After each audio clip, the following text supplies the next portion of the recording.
Hello, everyone. This is Alan Schimmel, and you're watching TechStrong TV. Today is Wednesday, May 6th, and welcome to our show. If you've watched TechStrong TV before, you probably know the drill, but just a quick reminder, TechStrong Con is June 4th, and we like everyone who watches TechStrong TV to register for TechStrong Con at TechStrongCon.com. It's free, but slots are limited, so please register. And we have a great lineup of speakers there. Too many to just go over the top of my head here, but John Willis and Andrew Clay Schaefer from Red Hat, and Damon Edwards, and Corinne Davis, and Chenzi Wang, and just a whole bunch of other really amazing speakers. Check out TechStrongCon.com for that. Also, we do have chat in the TechStrong.tv website if you want to chat while you're watching this. Or you can follow along in our community Slack channel, techstrongtv.slack.com. Get an invite for it off of the techstrong.tv website as well. But no matter how you're watching us, whether it's on your TV in the Amazon or Apple or Roku apps, or on your mobile through the devops.com mobile app, or any of the various sites on the web, Facebook Live, LinkedIn Live, YouTube channel. Thanks for joining us. For today's show, it's Wednesday, so we have some of our regular Wednesday features. And we got some great interviews, some news. We also have a working from home fitness session, with our own Jeremy Jones. Jeremy's been doing a great job on that, by the way. If you guys, your gym's not open, you're not getting a good exercise, you want a good workout, have a look at what Jeremy's doing, and they're also broken out separately on our TechStrong TV and Digital Anarchist site, so you can go watch them and do the workout at your leisure. Specifically for today, we have an interview with xMatters CEO Troy McAlpin. We have an interview with Matt Farina, who's one of the maintainers at Helm. And of course, Helm recently had a graduation, or was announced a graduation from the CNCF. From the little bit of something old, from RSA conference APJ in Singapore last year, our friend Edwin Kwan is going to, I'm going to replay a presentation he did there. It was called Automating Open Source Security. Edwin is a security team lead at Tyro Payments, and he's been doing this DevSecOps thing now for a few years, and it's a great presentation Edwin did. Edwin's down in Australia. He came up to Singapore for this one, and I think you'll enjoy it. Then I'll do a little bit of news, tell you what's new on the sites today, and then Jeremy Jones, working from home fitness, as I mentioned. We'll then turn things over to Charlene O'Hanlon, who has an interesting interview regarding Kanban. And then Mitchell Ashley at the Analyst Corner. Mitch has his own commentary, and then an interview with John Sutcliffe, head of product at Artigy. And then it's Wednesday, and that means it's Jane Grohl from the DevOps Institute. Jane has a nice video that she's done. We'll put it up there. And then I'll come in and wrap things up. So, looks like a good TechStrong TV day. We're going to take a quick commercial break, and we'll be right back with our first guest. Tech is strong. We may be working from home, but tech goes on. Tech will continue to collaborate. Tech will continue to communicate. Tech is strong. Join us for TechStrong Con, June 4th, 12 hours strong, Tech Strong. Featuring John Bacha-Galupe Willis, Shannon Leitz, William Hurley, Jasmine James, Kat Swatell, Cornelia Davis, James Wickett, Courtney Kistler, Damon Edwards. Live Q&A with speakers, exhibit halls, and more. Free, but register before spots fill at techstrongcon.com. Okay, back here in the studio. All right, our first interview today features xMatters CEO Troy McAlpin. There's some interesting news coming out of xMatters, so let's go to our interview. This is Digital Anarchist. Okay, hey everyone. Thanks for joining us on this segment for TechStrong TV. My guest is Troy McAlpin, CEO of xMatters, and we're going to talk about a survey that xMatters recently conducted. But Troy, welcome to TechStrong TV. Thanks, Alan. Thanks for having us. We're happy to be here. Yeah, we're happy to actually have you here. We're happy to have anyone here, to tell you the truth. And, it's better than just sitting and listening to CNN or Fox or one of these channels, right? And bad news. Everyone's a little bit more lonely in the post-COVID days, so happy to hang out. Yeah, truth be told, Troy, I come to my office every day, and I do about 4, sometimes 5 of these interviews a day. And it helps me from being lonely. I feel like I'm connected by just talking to people, and we talk to people from all over the world here. And it makes a difference. I've got my 2 college-age kids and wife home, and I go home and very quickly I think they're ready to kill me. But coming to the office and doing this is almost therapy. So yeah, I know what you mean. So Troy, let's start off with though a little bit about X Matters. For people in our audience who maybe aren't familiar. Yeah, absolutely. So we started up in about 2012, focusing on providing an incident response and management platform for developers and IT people that needed to keep digital services available for their customers to consume.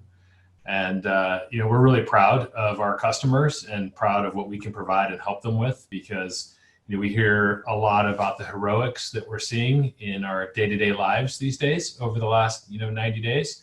And many of our customers are providing heroic services also to make sure that people are able to stay safe but still consume services like banking and getting food deliveries and getting things that are really important to keep them in a safe place. So I think we oftentimes hear about many of the other heroes that are out there providing services, but I think our technology workers also deserve a lot of attention for the personal sacrifices they're making to help their customers transition quickly and get services that they need to stay safe. Excellent. Troy, so you guys recently did a survey, and before we jump into kind of what the results were, why don't we lay it out? What was the survey about? When was it done? Yeah, so we just actually completed the survey, and part of this was, the original premise I think that we were looking at was, I don't think I've ever seen in my 25 years in technology a faster adoption of technology than what we've seen in the last 90 days.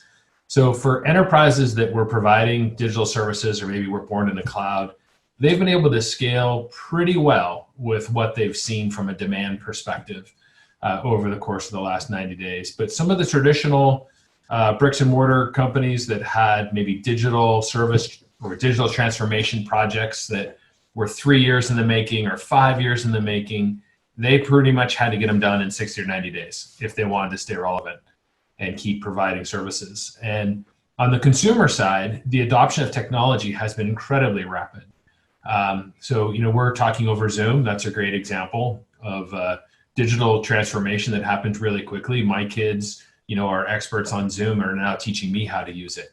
And that's different because now they're interacting with their friends and their teachers and everything else over a digital medium. So our original premise was, companies that have had to make this transformation so quickly, get an understanding of how they feel like it's going, and then really take the other side of the coin, which is the customer or the consumer. How does the consumer feel like it's going?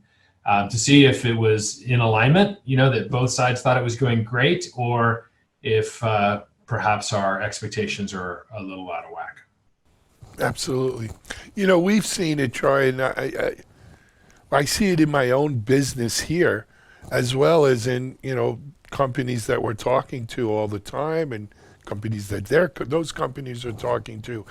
Companies that were already moving along, as you said, with their 3-5 year digital transformation plans and have been able to accelerate, are actually coping, not perfectly, but they're coping. I think companies who were thinking about doing a digital transformation a year or 2 from now have had a real miserable time of it. And then I also think, you mentioned Zoom. Look, Zoom's certainly gotten 2 black eyes over the last month and a half for security issues and everything. But you know what? in spite of that, it's still been incredibly resilient, and they've managed to roll out probably 3 or 4 I've seen updates with security, better security built in. And I'm not saying they're perfect, and I'm not saying, we should all worship at the Zoom altar. But when we look at sort of the generation of video conferencing tools that kind of predated the Zoom generation, right? And I'm not here to name names or anything, but some of them haven't held up as well, right? And so people have moved over to the Zooms. I will name a good name. Surprisingly, you look at like Microsoft Teams, for instance, right? Which I always thought of as business Skype almost, or, built on that kind of backbone. Yet, we're seeing a lot of organizations, schools, education, and businesses sticking with Teams versus maybe moving to Zoom, which, I will say pleasantly surprised versus, some of the other large company conferencing services that you're not hearing a lot about. No. I think both Google and Microsoft responded well by providing tools to classrooms, tools to businesses or those in need, that were able to use those tools to be able to provide, whatever services they were providing. And both of those companies, I think, are, have the resources and the horizontal scalability to meet the increased demand. And what you saw is other technology companies, like you're talking about some of the predecessors of video conferencing, who maybe weren't making the investments over the past 5 or 10 years and really got caught, surprised. And, I think that's one of the challenges. I can compare 2 of our customers. Since we're providing incident response management, we look at the volume of the traffic across our systems. And I have one customer that is one of top 50, Fortune 50 customers that is, mostly providing their services from a digital service perspective. And their volume over the course of pre-COVID versus post-COVID is they saw a monthly increase of about 10% of volume. So that's not unusual. You'll see that type of behavior maybe during a Black Friday event or Christmas shopping or those types of things. And so we look at that and we go, well, that's, you can see that the volume is increasing because they're dealing with more services, more incidents, more interruptions, et cetera. But I would compare that to one of our bricks and mortar customers, which is also a very, very large enterprise.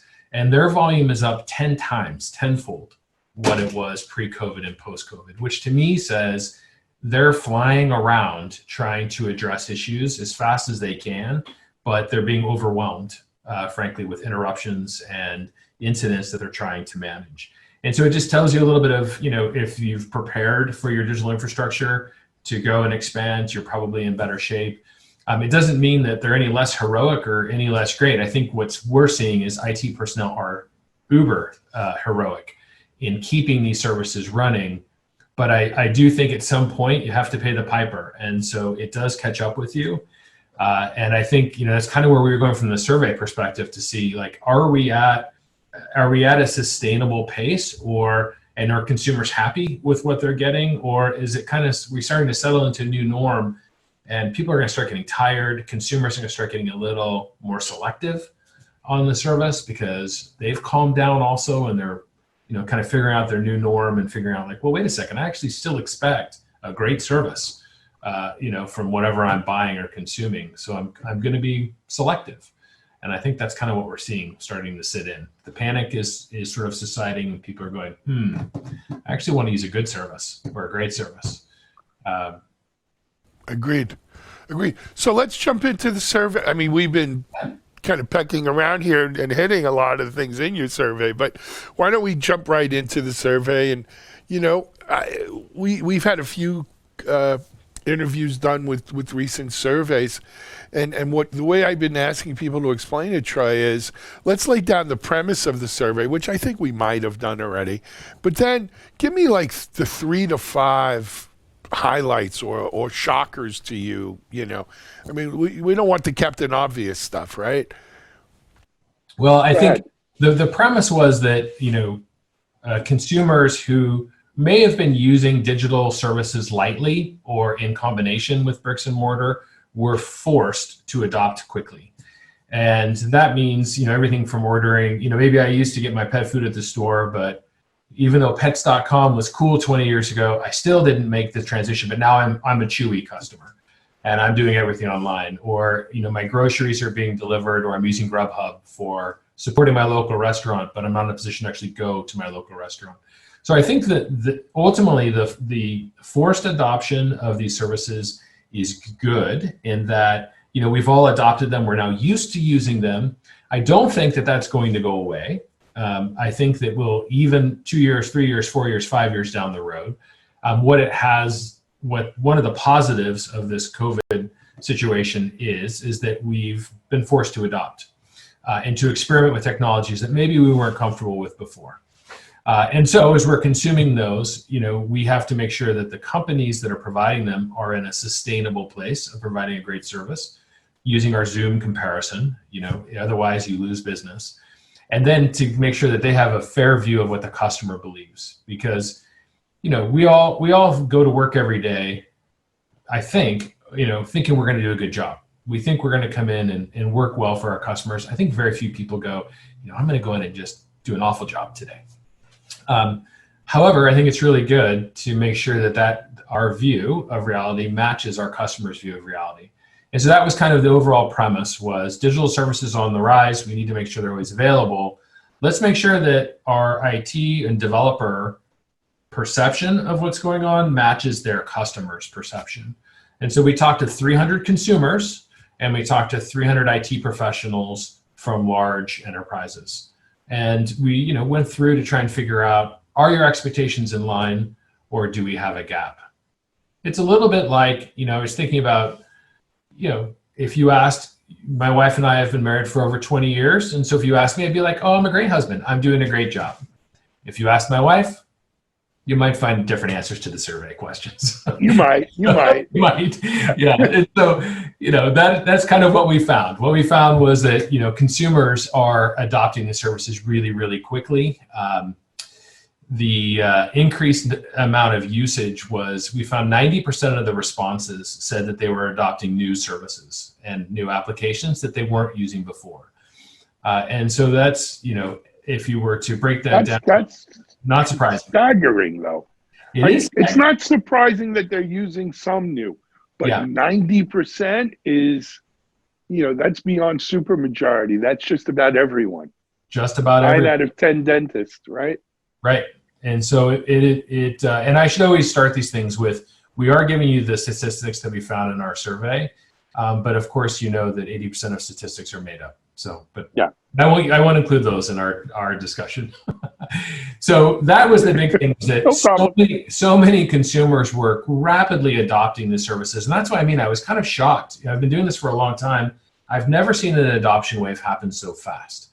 And that's why I was, both surprised, but also thinking, well, logically, this is going to creak the services of people providing it. No one plans for this type of a rapid adoption.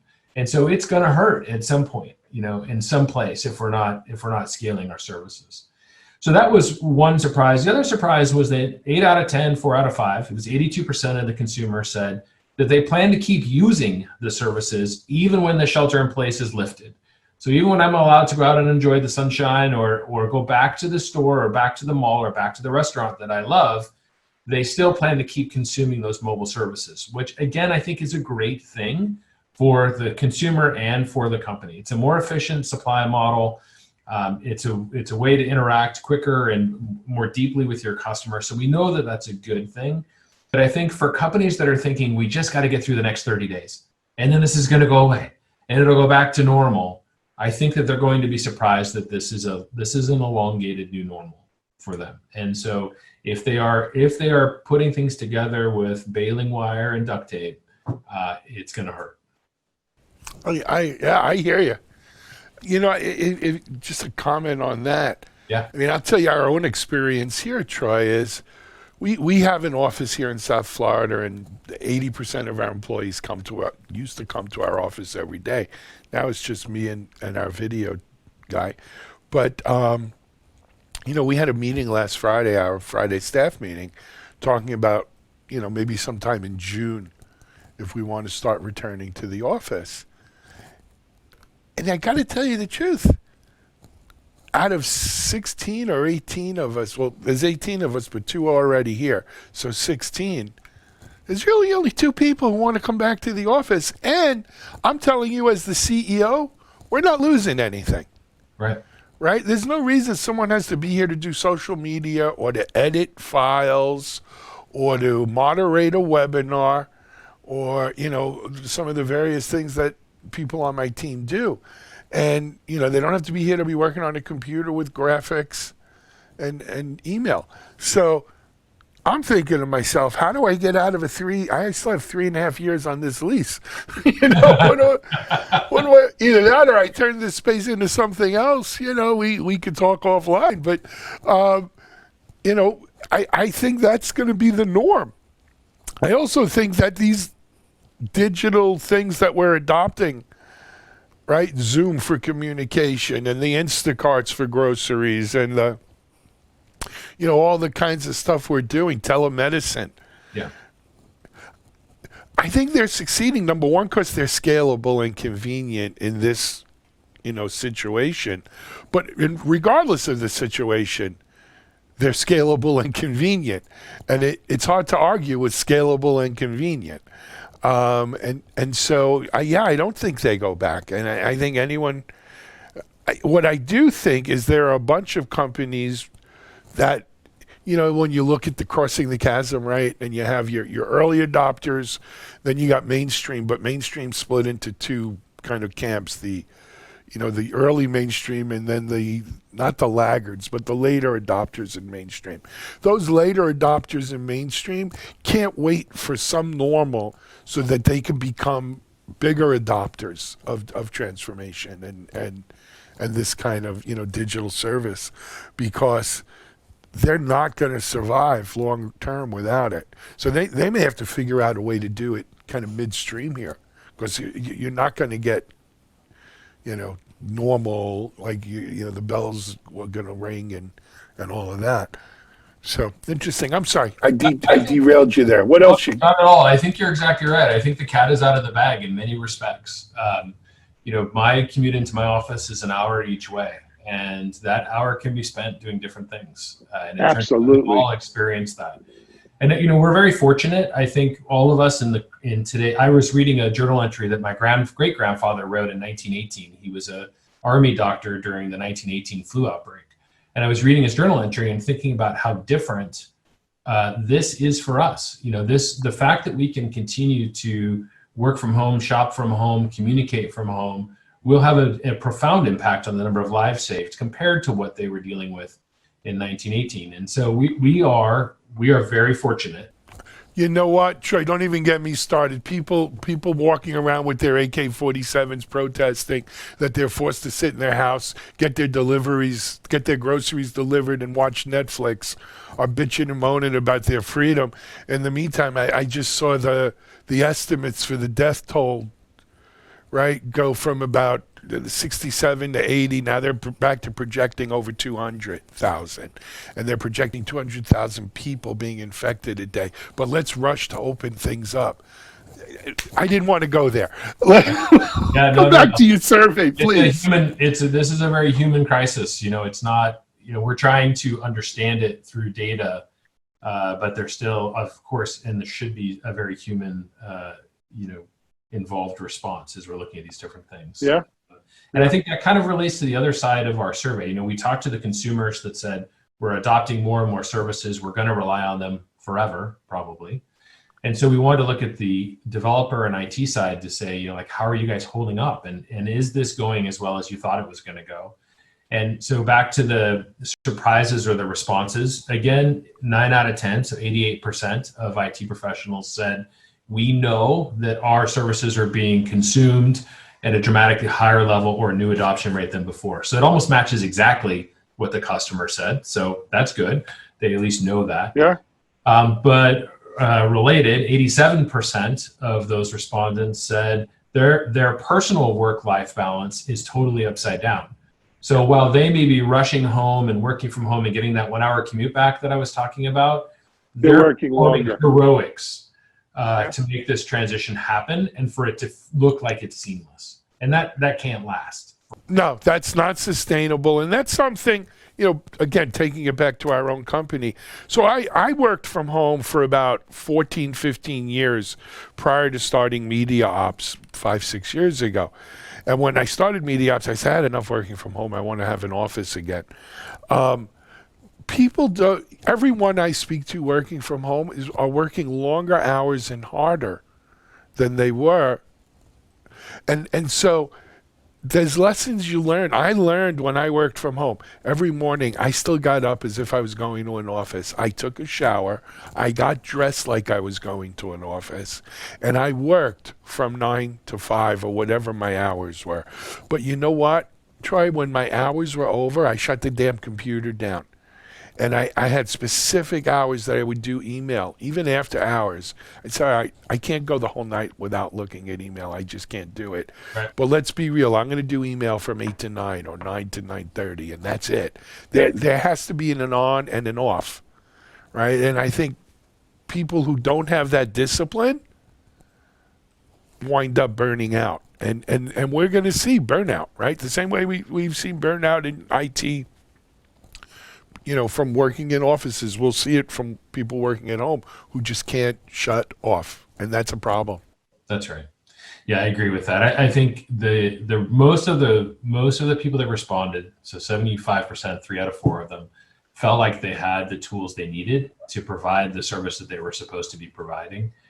But over half of the consumers on the other side said that they're not happy with the service they're getting because of either speed or interruption. And so, I think we're, again, that still just puts us in sort of a hyper reaction mode that the customer is upset and wants more. The person working from home is already giving all they can and under other types of stresses. These are people, so they have their own family and, affected by what's going on. And they have sickness and death, grieving. And no one wants to raise their hand and say, I can't take anymore, because they know what that means. That means that they may be next in line for not having a job tomorrow. Trying to go get unemployment.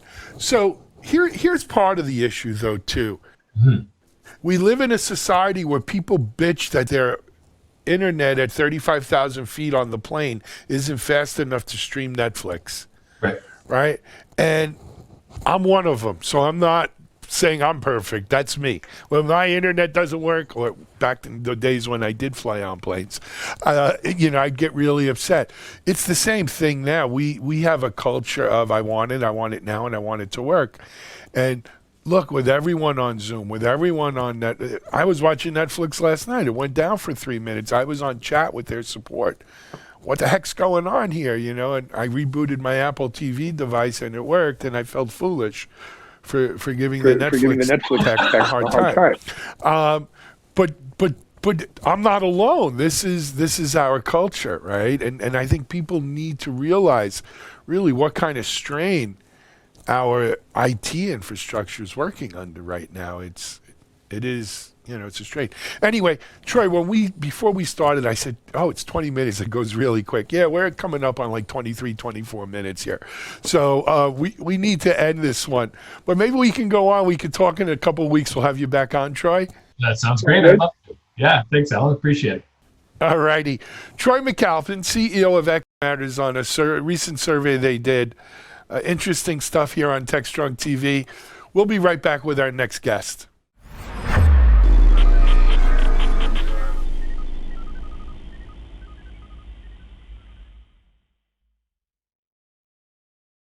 SecurityBoulevard.com is the leading resource for news, analysis, and education on challenges facing the cybersecurity industry. SecurityBoulevard.com covers all aspects of cybersecurity, including data security, DevSecOps, cloud security, application security, network security, security threats, and more. SecurityBoulevard.com has the largest selection of security content, featuring breaking news, blog posts, podcasts, and more. Visit www.securityboulevard.com to learn more. SecurityBoulevard.com, home of Security Bloggers Network. So some news out of CNCF last week about Helm. You know, the CNCF's done a great job of incubating projects, graduating projects, maintaining them, fostering great communities around so many great projects, and then sort of this uber super community around the whole cloud native open source community in general. In this interview, we are speaking with Helm maintainer Matt Farina, and he's going to tell us what's new there around Helm. So let's now go to our interview with Matt, and we'll be right back. This is Digital Anarchist. Hey everyone. Okay, our next segment features Matt Farina, and Matt is one of the maintainers of the Helm project. And you probably already know what Helm is, but just in case, Matt's going to tell us more about it. But hey, Matt, welcome to TechStrong TV. Hi, thanks for having me. It's my pleasure. It's our pleasure, Matt.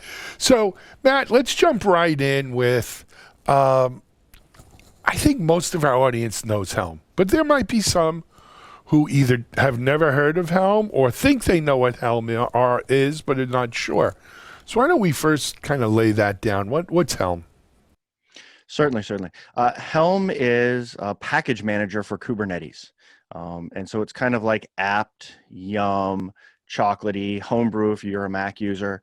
It lets you take an application and easily install it. I think one of the powerful things about a package manager is that somebody who installs it may not know the business logic about installing it or all the nuances to it, but somebody else who knows how to package it up, knows the business logic, knows the platform and the intricacies, packages up so lots of people can easily install and use an application.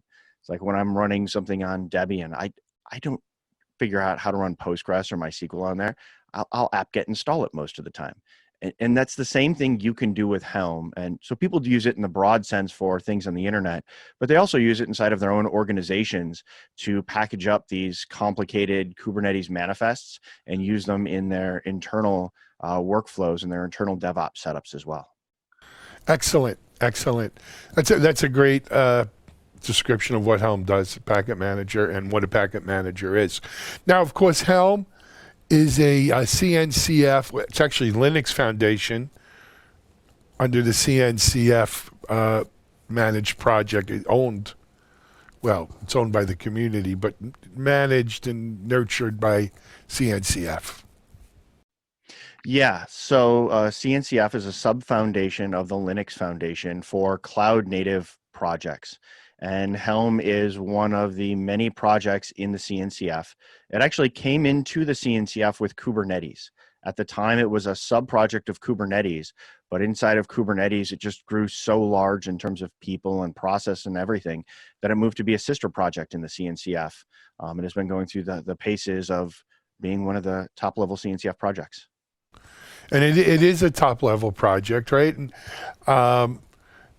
and people hear like CNCF is incubating a project, they're graduating a project, top-level project. Matt, we're going to pick your brain a little bit, and we're doing some education today. Explain to people, what does that mean, incubate to graduate and top-level and so forth? Certainly. The CNCF has 3 levels of projects: sandbox, incubating, and graduated. Sandbox projects really are for things that are experiments. They may not really have any users or anything yet. Incubating projects are projects that come in, they've got people using the projects in production, but they're still being worked out. And they may only have one company behind them. But once you get to a graduated level, it means it's not run by a single company or organization. It's gone through security analysis and gotten a public report on it. There's all these little things that the CNCF expects out of a graduated project that has their act together. And once you've shown you have all of those things, a governance policy where you've got maintainers across different organizations and a whole process for handling contributions. Once you have all of that, you can hit the graduated level. And that's really the mature projects who have not just a good code base, but the project and support system around that to navigate a good project with a lot of longevity. Excellent. Good you're killing it, Matt. Thank you so much.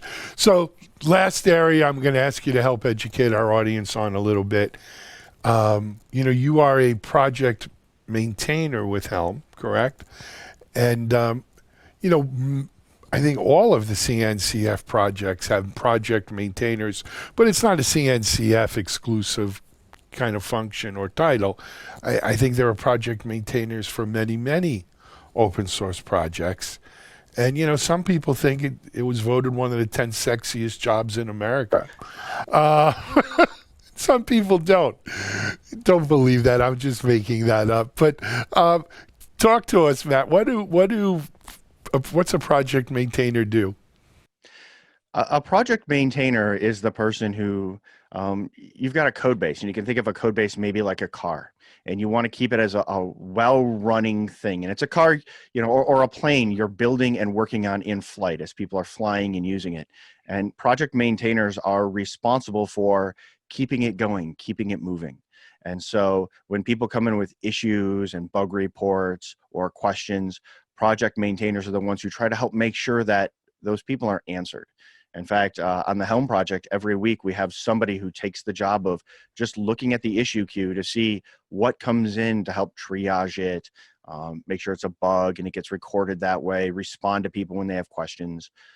They'll also write a lot of code to help make this work. So as bug reports come in, feature requests, things like that come in, they'll write a lot of code in order to make those things happen, in addition to writing documentation and other things. So there's a lot of development and writing involved in this as well. But they're the people who actually end up being responsible for all of this. And it comes with perks. You can get to speak at conferences. You get invited to be on things like this and talk to people like you. And I don't know if I'd call that a perk, but okay. You get a certain amount of face time, and for people who are interested in careers and having resume fodder, it's a great opportunity for that. But it does come with a certain amount of work where you're actually doing the maintenance and responsible for making sure that everything happens along the way as well. So let me ask you, someone out here watching this right now says, that's something I could throw myself into. I really, I'd like to give back to the community. There's a particular open source project I'd like to be more involved with. How do you go about becoming a project maintainer? It usually starts by just going to that project, finding where its source control is, where the code is, where its issue queues are, and just start contributing. If you find any issues, file them. Be polite and upright. If somebody else in the issue queue has a problem and you know how to solve it, politely help them solve it.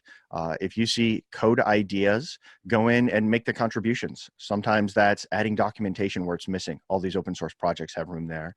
Fixing a bug, clarifying something, or even adding a new feature. Just start and contributing and doing things.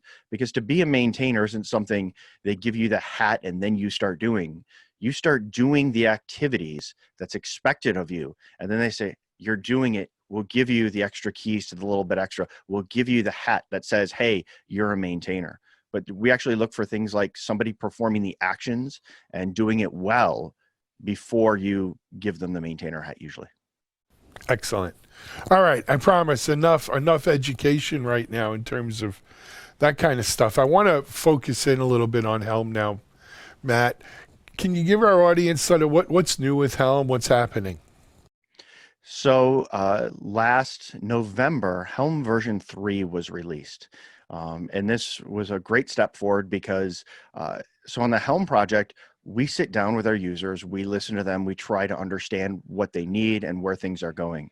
And Helm works with Kubernetes. And when Helm version 2 came out, it was Kubernetes, somewhere around Kubernetes version 1, 1.1, 1.2.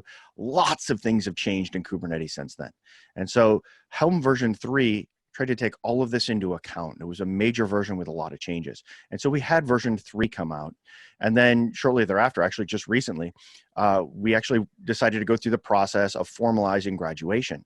And we had been doing many of the things. And so we submitted for graduation and we became a graduated project here recently in April. We graduated finally. And so now Helm version 3, we're just continuing to add to it, to add features, to fix bugs. And we've got a lot of new fun things, or shouldn't say fun, but maybe exciting and useful things coming along the line as we're working on Helm version 3.3. For example, there's a lot of improvements in the pipeline for linting. It's one of those things where you're trying to build a chart, which is a package in Helm's sense, and you want to make sure, did I do it right? Right? If you're checking your code, you might use a linter to help you see where the issues are in your code. We have a linter in Helm that will tell you where are possible issues in your chart. And we've been discovering, based on feedback in the community, there's some gotchas where people will find issues, and we're adding new linting rules to help people catch those, to spot them along the way. And there's a bunch of little things like this that we're adding in upcoming releases. Excellent. So first of all, congratulations to you, the rest of the Helm maintainers, and the whole Helm community on graduation. You know, like everyone else who's graduating during this COVID thing, there will be no formal ceremony. Perhaps we could do something virtual. But that being said, all kidding aside, it is an accomplishment, and you know, you were kind of modest about it, but CNCF doesn't move you along, you know, into graduated status without meeting some real criteria that you need to meet. And one of the part and parcel of that criteria, or to me anyway, I think one of the most important things is the stability of community, right? The depth of people who are contributing, the amount of users, downloads, you know, there's so much that goes into whether, you know, a particular project is ready for graduation or not.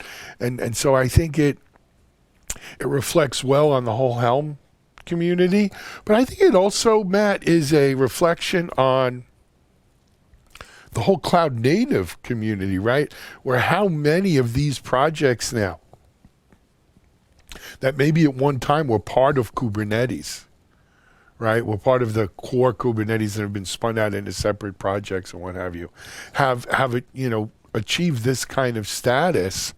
I think it talks to, first of all, how many great applications there are in the CNCF, or how many great open source projects there are in the CNCF, how the depth of that community and its adoption, and just, you know, the continuing maturation of this new stack at which Kubernetes finds itself kind of at the center of, right? You know, it's an amazing story of adoption in a relatively short time. Yes, it is. In fact, leading up to Helm's graduation announcement, I was asked to go pull some numbers to see some kinds of statistics. And at KubeCon in San Diego, about a half a year ago, yep, we had about, Helm was getting about 1 million downloads per month that we could measure. Wow. We just crossed that point. And we just crossed in a month's time 2 million downloads in a month. Oh my God. And in just that small window, I didn't expect this at all. It was a surprise to me to see the increasing number of downloads and people who are downloading it. You know, it's surprising because the number is just such a big number, right? To go from a million, look, we measure page views around here, right? And unique viewers.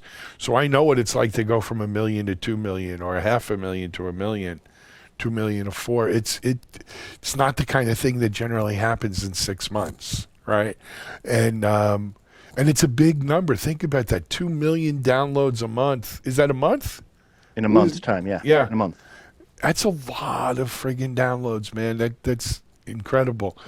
Matt, what about like release schedules and not?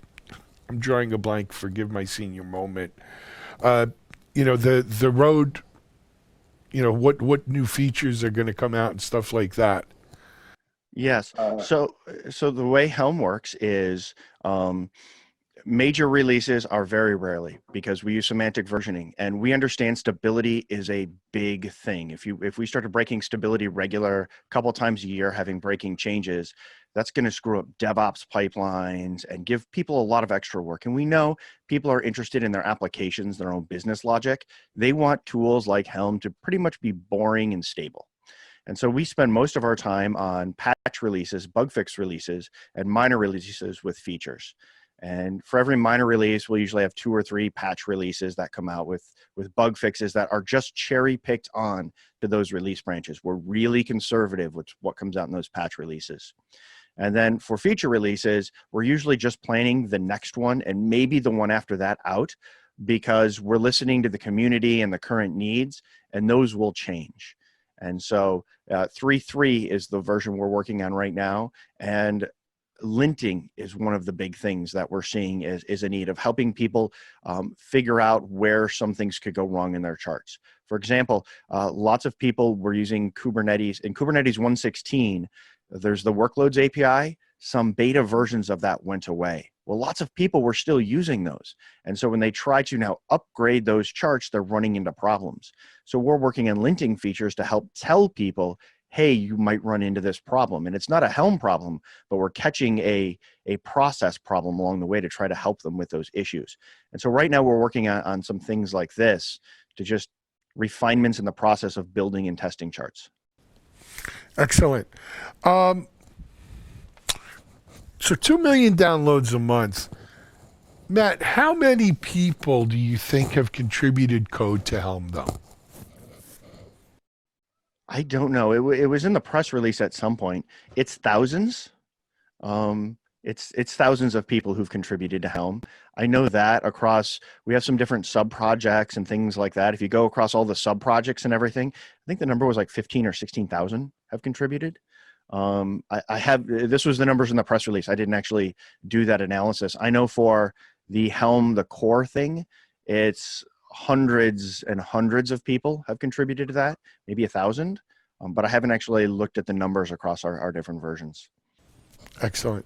And that, you know, again, for people who may not be familiar with open source, though I think most of our audience is very familiar, that's not an unusual number.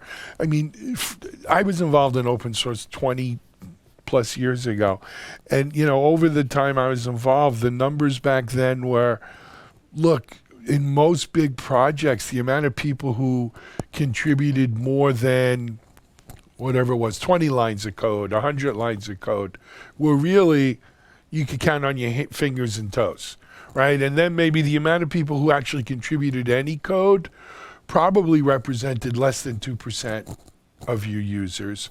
Then maybe another 4% to 6% contributed something. They were beta testers, they were maintainers, they were people who, you know, they ran the community, so to speak, right? They were actively involved.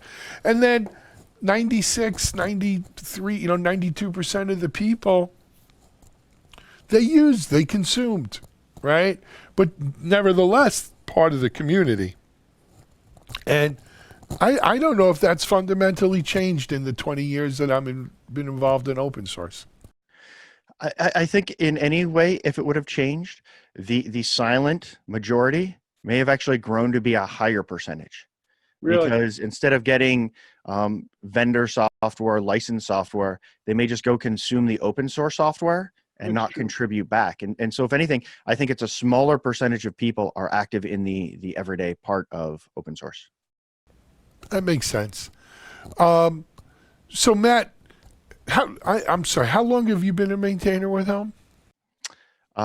In Helm in some way, shape, or form, about 2.5 years. Do you see yourself staying in this role long term, or is there a particular kind of thing you want to see it through to, or? You know, I haven't really thought about that. I enjoy being a maintainer. I think only if something about my direction in career or something like that were to change, would I probably break away. Or if I got really interested in another project I was trying to help along. Because a lot of this, when you maintain things, you've only got so much time in your day. And so you've got to pick and choose what your priorities are. And so right now, Helm is one of my priorities.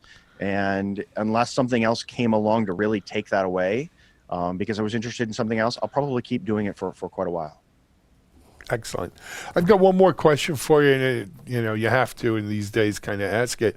What effect, if any, has the COVID situation had on, number one, on Helm itself, number two, on your maintaining, your role as a maintainer? So Samsung SDS, where I work, has been very kind to me and let me work remotely for years. As long as I've been on Helm, and even my time before that working on Kubernetes things, I've been remote. And so my day in and day out hasn't changed a whole lot. I still get up, go to the same workstation in my home, and I work there. So that's been a blessing. But in the community, there are certain things that are changed. A lot of people are adapting to being at home and trying to contribute. Some companies have pulled people off of open source projects because they're focused on other things right now, and that's become a lower priority. On the Helm project, I don't know that that's impacted us.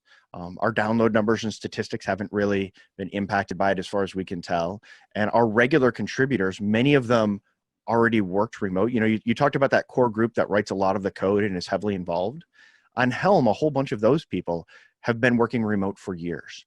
And so their schedule hasn't been as impacted by that. And so on Helm, we've been mostly going along. Now, there are cases where there is more of an impact than others. But so far, it has not had a big impact on the Helm project, as far as I can tell. But somebody else may know something I don't. No, that makes sense to me, too. Hey, Matt, we're over 20 minutes. I appreciate you taking time out to talk with us. Congratulations on Helm's graduation and continued success with it, as well as all of the CNCF products, man. And thank you for being a maintainer. I was kidding around about it being one of the 10 sexiest jobs in the U.S., but it's, you know what? It takes a lot of work, and if it wasn't for people like you doing it, we wouldn't see the successful projects that we do see. So thank you for your time and effort there. Thank you. All righty. Matt Farina, maintainer for Helm here on TechStrong TV. This is Alan Schimmel, and we'll be right back with our next guest.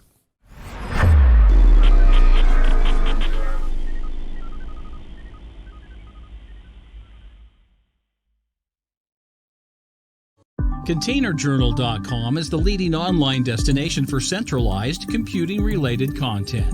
ContainerJournal.com covers all aspects of software containers, from container management, data management for containers, container security, networking for containers, to the entire container ecosystem, Kubernetes, microservices, serverless, and more.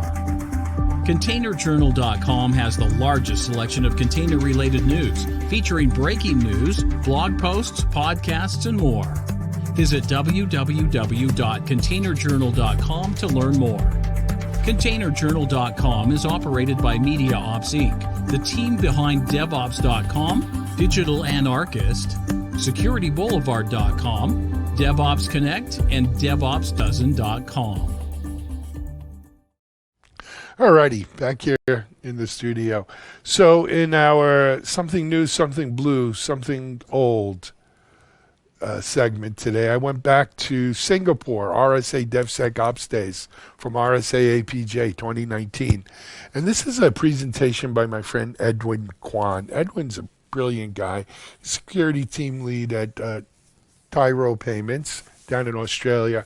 He came all the way up to Singapore to present for us, and this is the second or third year that Edwin had presented. We were actually, truth be told, planning on having Edwin present this year. And we may still. We're going to be doing a virtual DevSecOps event for RSA APJ. More news on that coming. But for now, here's Edwin Kwan on automating open source security. So please, they've got it up, keeping up with the open source security. So please welcome Edwin. So thank you, guys. So as Mark has mentioned, my name is Edwin Kwan, and I look after application security at Tyro Payments.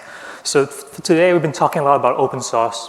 We've been saying that a lot of our applications have a lot of open source components in there and how good it is, but there are also challenges that comes with it. And we've been talking this morning about how not all open source are created equal. If you pick the wrong one or the wrong version, you might be introducing security vulnerabilities into your application.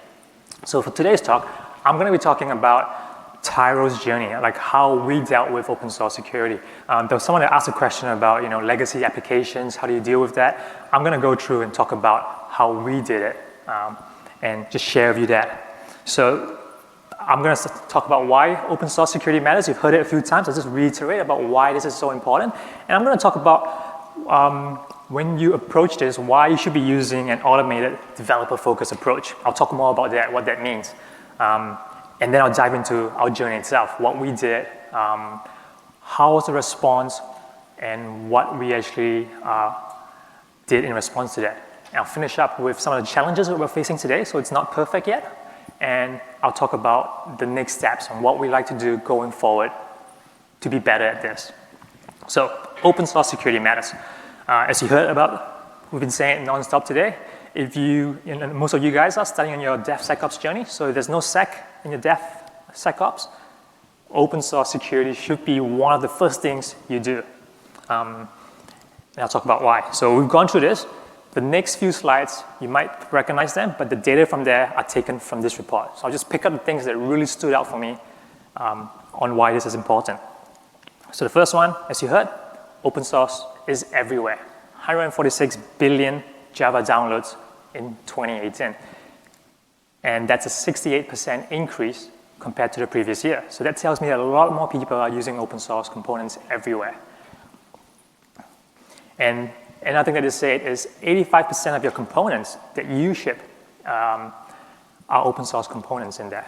So this was really interesting to me. One of the things that we did at Tyro when we started on our DevSecOps journey was we decided to do security training for everybody. So we said, hey, we're going to try and improve security awareness.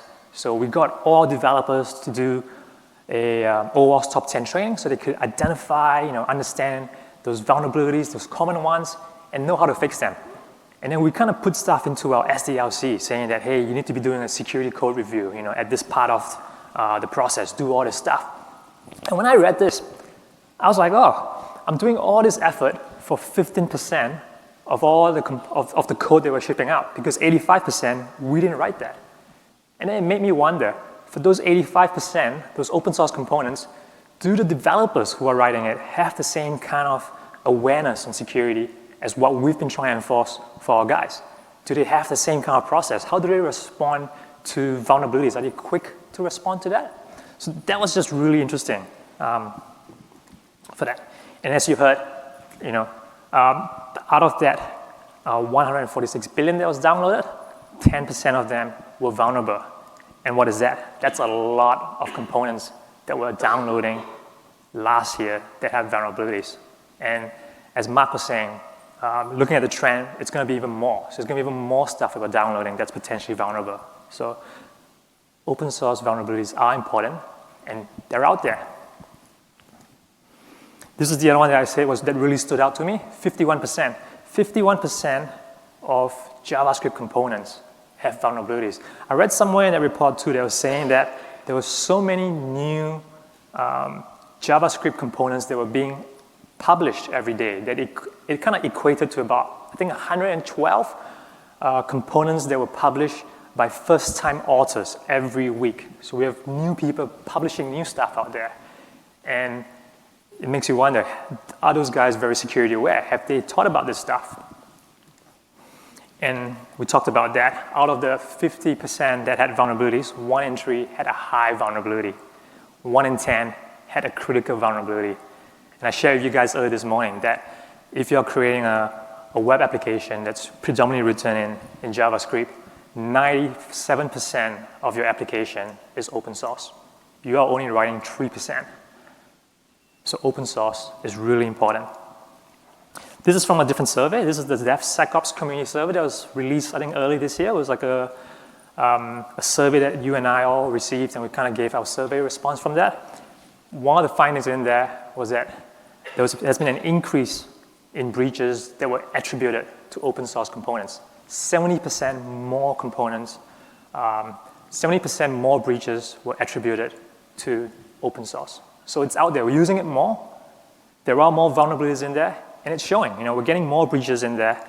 And to put things in perspective, 5 years ago, 1 in 7 breaches were attributed to open source components. This year, 1 in 4. So it's really important.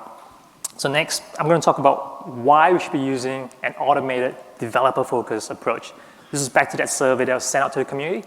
And it said that about 50% of developers, they understand security. They know it's important, but other things take priority. They don't have enough time to work on it. And we spoke about this morning quite a fair bit. Like, we're all focused on the features, and we're saying what is one way of doing it? We need to make it frictionless for them to use it. It's easy to be secure. So if we had something that was really easy to do, and it's automated, developers will want to use it. And this is some other things that come up in there too. It says, hey, we're finding problems too late in the process. Security slows us down. It's a bottleneck. How many of you down here have a security gate? Before we can release, security needs to sign off. Anyone? So a few of you. So I work in the financial industry, and I know that a lot of the other financial companies have this. They need to have to sign off. They need to get a pen test done, making sure that the security team, takes on the risk, saying that, yes, you're good, before you can go out. And the last thing is a lot of people do not know what to do. So now that I've shared with you that, I'm going to talk to you about Tyro's security journey, what we did when we started out. But before I dive into that, I realize that most of you do not know who Tyro is and what we do. So I'll just share this with you. So Tyro is a financial institution, and we specialize in merchant debit and credit acquiring. So in Singapore, it would be us providing those NETS terminals to all our customers. So we're a bank, but we're for merchants, not a personal bank. We're based in Sydney, so we only have one office based in Sydney. All our business is just within Australia, so we just target the Australian market. And what you see on your right are the terminals that we provide and the mobile apps, a screenshot from that, from what we provide. So we have about 400 staff, everyone's in Sydney, and around 20,000 customers. One of the things that's really interesting about Tyro, before I go to that, come back. Tyro was founded back in 2003. We're founded by 3 ex-Cisco's engineers. So they actually had a startup. They did pretty well. It was an engineering networking startup that they had, and it got bought over by Cisco. So they made a fortune from it. They left, retired before 30, came back to Australia, trying to live it out.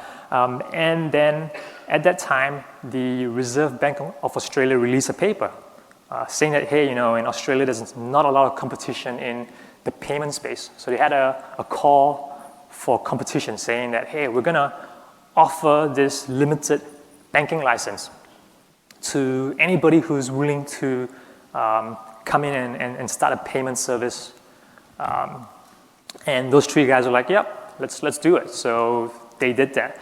And because of that, we've always called ourselves a tech company with a banking license. We're very focused on engineering.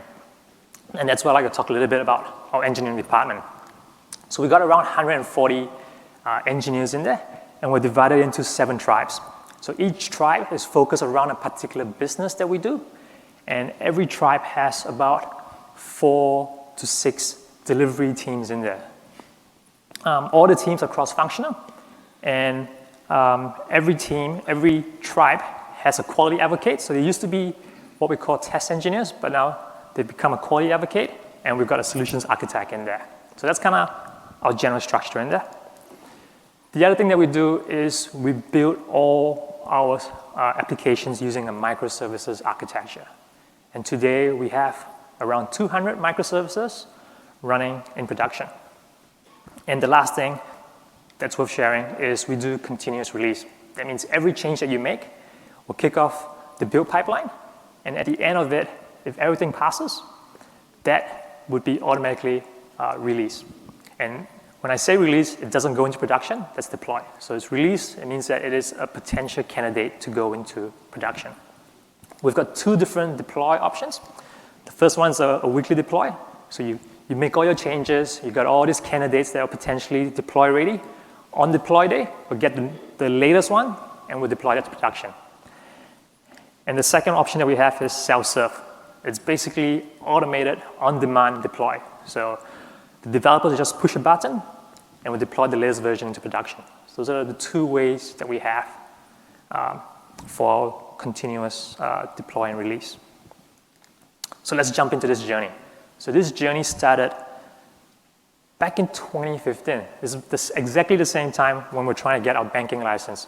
So what happened was the RBA had that call for competition, and then APRA gave us this temporary license that allows us to do essentially what we're doing. And after 10 years, in 2013, they reviewed what was happening, and they said, hey, it's not really working, because we only had one company that took up the offer, and that was Tyro. No one else took it up. So they decided to not renew our license. And they came to us and said, hey, you've got this special ADI license. We're not going to renew it. If you want to keep operating and doing what you're doing, you could do two things. You could work with someone that has a full ADI license, a bank, and do your business through them. Or you could become a bank. And then we decided, all right, let's become a bank. What do you need to do? So we just need to do two things. We need to be able to hold money, take deposits, and we need to be able to pay interest on that and to do loans. So those are the main criteria. And by doing that, we've moved to a higher risk profile, because before we were just working with our terminals that we control, software that we had, talking to our systems, and now we have to do online banking. We had to give, web terminals, mobile apps, a lot more risks in there, a lot more regulations, and that's how we decided to embark on this journey down here. So the first thing that we did, we looked around for potential open source component scanners, things to just scan and give us some ideas. We looked at open source versions, like free to use. We looked at commercial ones in there. Once we picked what we wanted to use, we did what everyone did. We scanned everything to get a baseline, just to see how bad can it really be. And this was our results. So we didn't have 200 applications. We had 63 applications at that time. And this was 2015. We came out with 80 Critica. So a Critica, this is all CVEs. A Critica is a CVSS 10. So you can't get any higher than that. So we had 80 of those on 63 applications. So it's probably at least one or more per app. And then we had 405 high and 112 medium. There's no low in that because we were just too overwhelmed. We're like, we don't want to know. Let's just try and deal with what we have there. And when we first saw this, our reaction was there is no way we're going to be able to address this. Best case scenario, we'll deal with the Critica and maybe the high. And we'll just keep it at that. So what did we do? So the first thing that we did was we put this into our build pipeline, our CI/CD pipeline. Remember how I was saying we release every week or on demand? So we put that in there and we configure it to break. So we would break your build when we discover a CVE. That's the first thing that we did. We also grandfathered existing CVEs. So what this meant was that list of about 600 CVEs that we discovered, those are okay. We know about them, so we're not going to break the build if those exist, but anything else, we're going to break your build. So what that meant was you can no longer introduce a new vulnerability into our build pipeline. So we had that, and then we worked our way down. So we addressed it based on priority, based on the CV. So we went for the critical one first. And the way we did it was we didn't show that list to the company. We just felt that we just overwhelmed everybody. We'd be like, hey, it's too much. Let's not bother.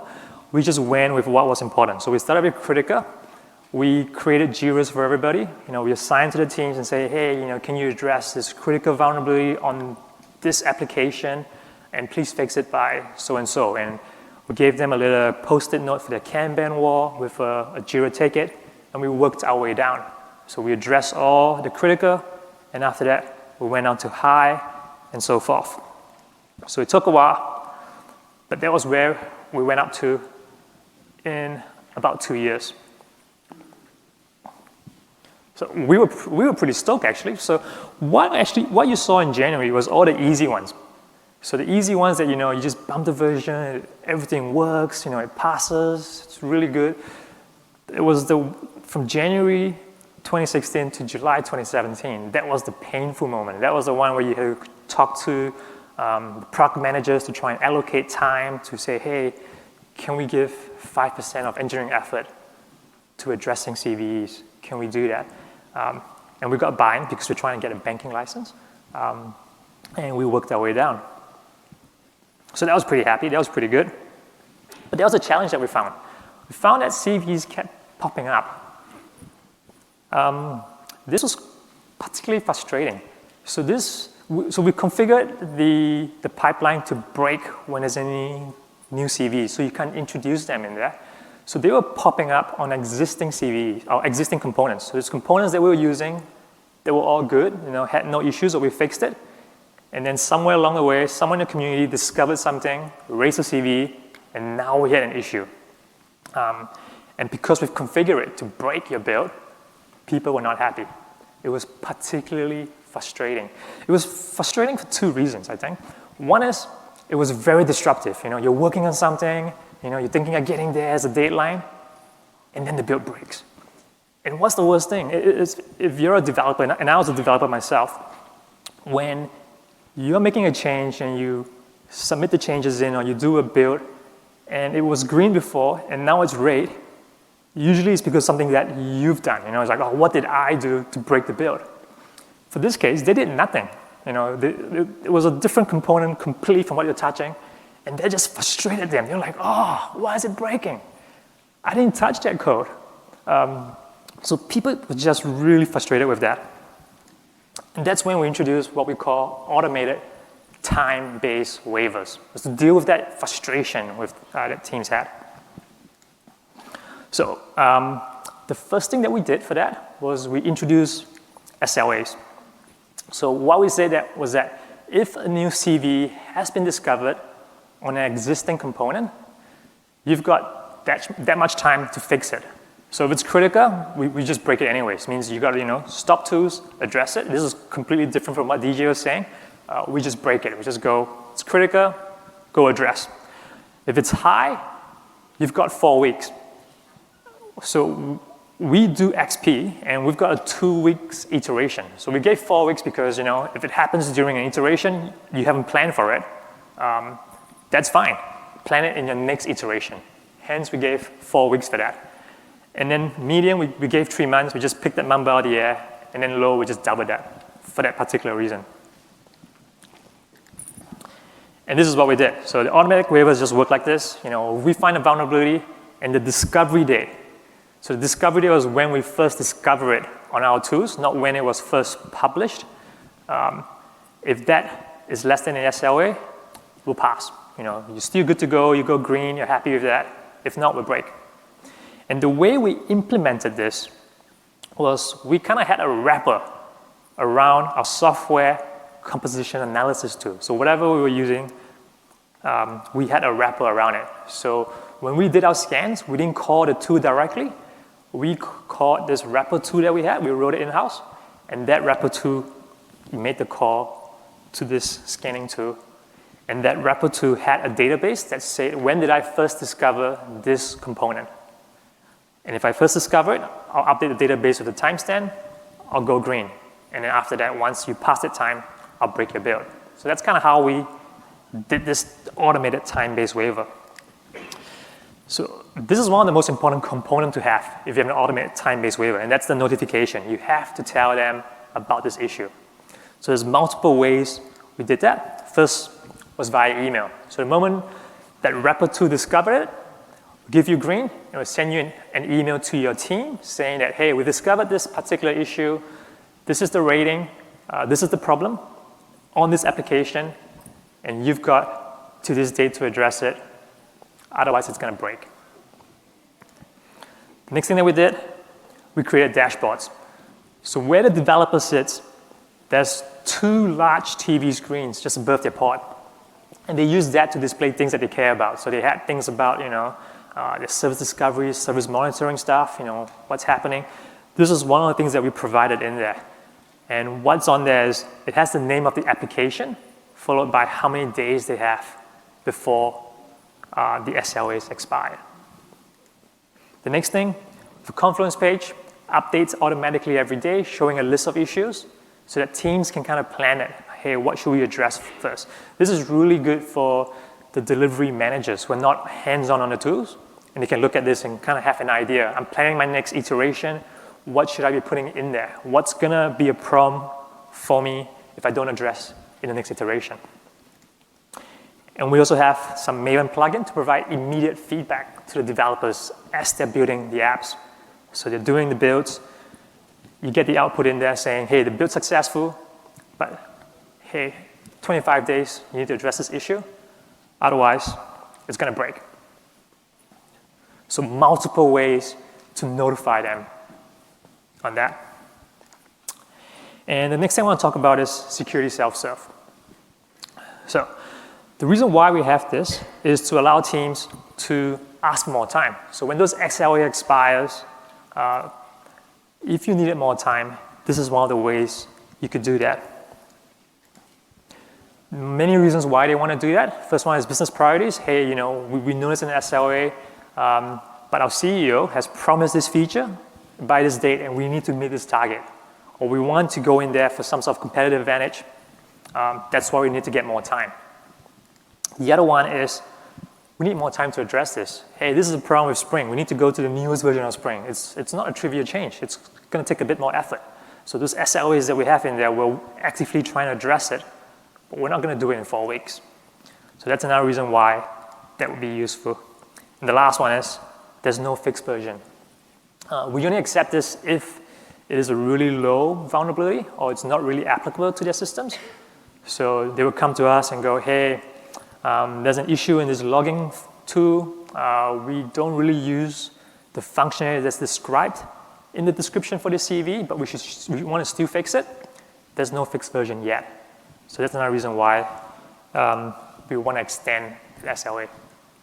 Okay, yeah, got it. I'll go faster. So the way we did that was it's self-serve, so any developer can do it, but you need 2. So you need 2 people to put their names again to say that, hey, I'm going to extend it, and I've decided to do that. You also need to put a reason for why you're extending it, and that goes onto that Confluence page saying that, hey, this is the new expiry date, and on there is a comment saying so-and-so has extended it. And this is how it works. It's a command line tool. You run the command line in there. It shows you a list of all the security issues that are either expiring or have expired. You pick the one that you want. You put a reason in there, and then done. Straight away, it's extended on the spot. We set up some sort of monitoring or notification that if you extend for more than 5 times in a row, the security team gets notified. And to date, haven't got any notification yet, so no one's been abusing the system. So that's really good. Challenges. What are some of the challenges we're facing today with this approach? The first one is we've done everything mainly for Java. So we've been an almost 100% Java shop when we started this journey, but now not so much. So we're really good at doing this for most of our stuff, but most of our new applications, they don't have the benefit of some of this time-based waivers and self-service in there. The other thing, which is a real annoyance, is accidental upgrades. So what this means is, let's say you got a vulnerability on version X of a particular component. You're not trying to fix it. You're doing something else, but as a result of doing something else, you've accidentally upgraded it, but not to a version that's fixed. It still has a vulnerability, but it's a newer version. Because we'll break the build on any new components that has a vulnerability, that is considered a new component because it's a different version. It's a GAF, right? Group, artifact, and then version. Different version, different component, it breaks the build. That's one of the flaws that we have in this system. People get really frustrated with this, and we're trying to fix it. And what we're doing, looking forward, in terms of what we like to do next, the first one we want to do is what I like to call actionable intelligence. We have this SLA, which is really good. A lot of times people are asking for an extension is because the vulnerability is a very low risk. There is no fix for it. They're not going to move to a different tool or a different open source component just to address that. They're going to wait. They're going to wait for a fix. And what we really like to be doing is we like to only notify the teams when there is something that needs to be done. So what I like to have is that, hey, if there is no fix or nothing that you can do, we're not going to email you about anything. We're just going to keep quiet about it, only for a low issue. So it's the next thing I like to do. Actionable intelligence. And the last thing, shifting it more to the left. What we're doing so far today essentially is we're discovering issues in production, brand new CVs on existing components that's happening in prod. We have to try and find time to fix it. And that's taking up a lot of context switching, a lot of allocation of time to fix it. Wouldn't it be good if we're always using the latest version? We're spending that little bit of time every time, continuously addressing it, keeping up to date. As part of that tax that I think Aaron was talking about, that you pay forward for open source components. This is what we're looking at doing. We have some repositories some of our repositories are in GitHub, and we're using this free tool called Dependabot, which automatically upgrades your dependencies. So we're trying that right now.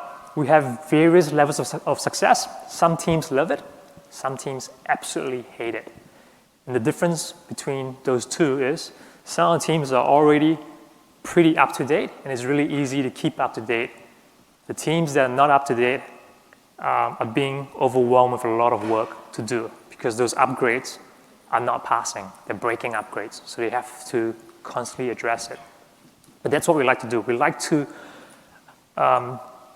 address security continuously, or I like to call it quality, making sure we're using the latest versions all the time, spending a bit of time up front rather than reacting to a CVE coming in. And in conclusions, I'd just like to talk about some of the lessons learned. And the first thing that we learned is open source security matters. It's everywhere. And there's a lot of vulnerabilities out there, so we should be addressing it. We've got CVEs, people have already done the work for you. They've done the pen test, the code review, the CVs are coming in. We just need to action them. And because there's so many of them, it should be automated just to make it easy. Especially like most companies, we have a very small security team and a lot more developers. So we should automate it. And it needs to be something that's not disruptive to developers. It needs to empower them. So it has to be a developer-focused approach. That's it from me. Thank you very much. I hope you enjoyed that. Just asking on behalf of everyone, did you happen to publish the wrapper? I think it's a good idea. The record? The SEA wrapper, the one that you wrap the SEA tool in order for the extension. Yep. We were looking at doing that, but it's very, very unique to how we build stuff in there. So one of the problems that I told you, we were a tech company that had a banking license. So we had a lot of, let's use Maven to build. And it's like, typing nvn clean install is too complicated. So we did something else. So we talked about it, but we were very embedded into our way of doing it, that if we just release it as the way it is, you can't use it. That was one of the challenges that we had. And at the same time, it was also tied into the SCA tool that you're scanning with, because we kind of wrapped the command that would have been sent directly to that tool and use that. So it would be tied into a particular product and be specific to that. Good. More? Please. Microphone behind you. Hi. So the SLAs you discussed are obviously a statement of Tyro's risk appetite. Who owns those, and how did you set the values that are required for them? So we picked the values out of the air. I told you based on what we thought was useful. And the way we did that was we actually proposed that to we have an MRC, a management risk committee, which is essentially the EXCO, and we said, hey, we'd like to propose this. And the way we did it was, are you okay for us to go ahead with this? And they say yes. And we just told everybody, this is how it's going to be done. If you do not meet these SLAs, every month we would send a report to the MRC. Can you please give us some reason in there in terms of how you're addressing it so we can let them be aware of how you're progressing it. So it's a very nice way of saying that we're reporting you to EXCO if you don't do it. But that's the approach that we took. Yeah. Yes, please, over here.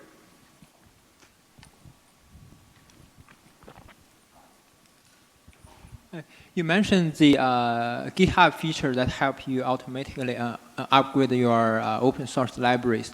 So does it require developers to write a lot of regression tests for it to work? That is so true. So that only works if you have confidence in the change itself.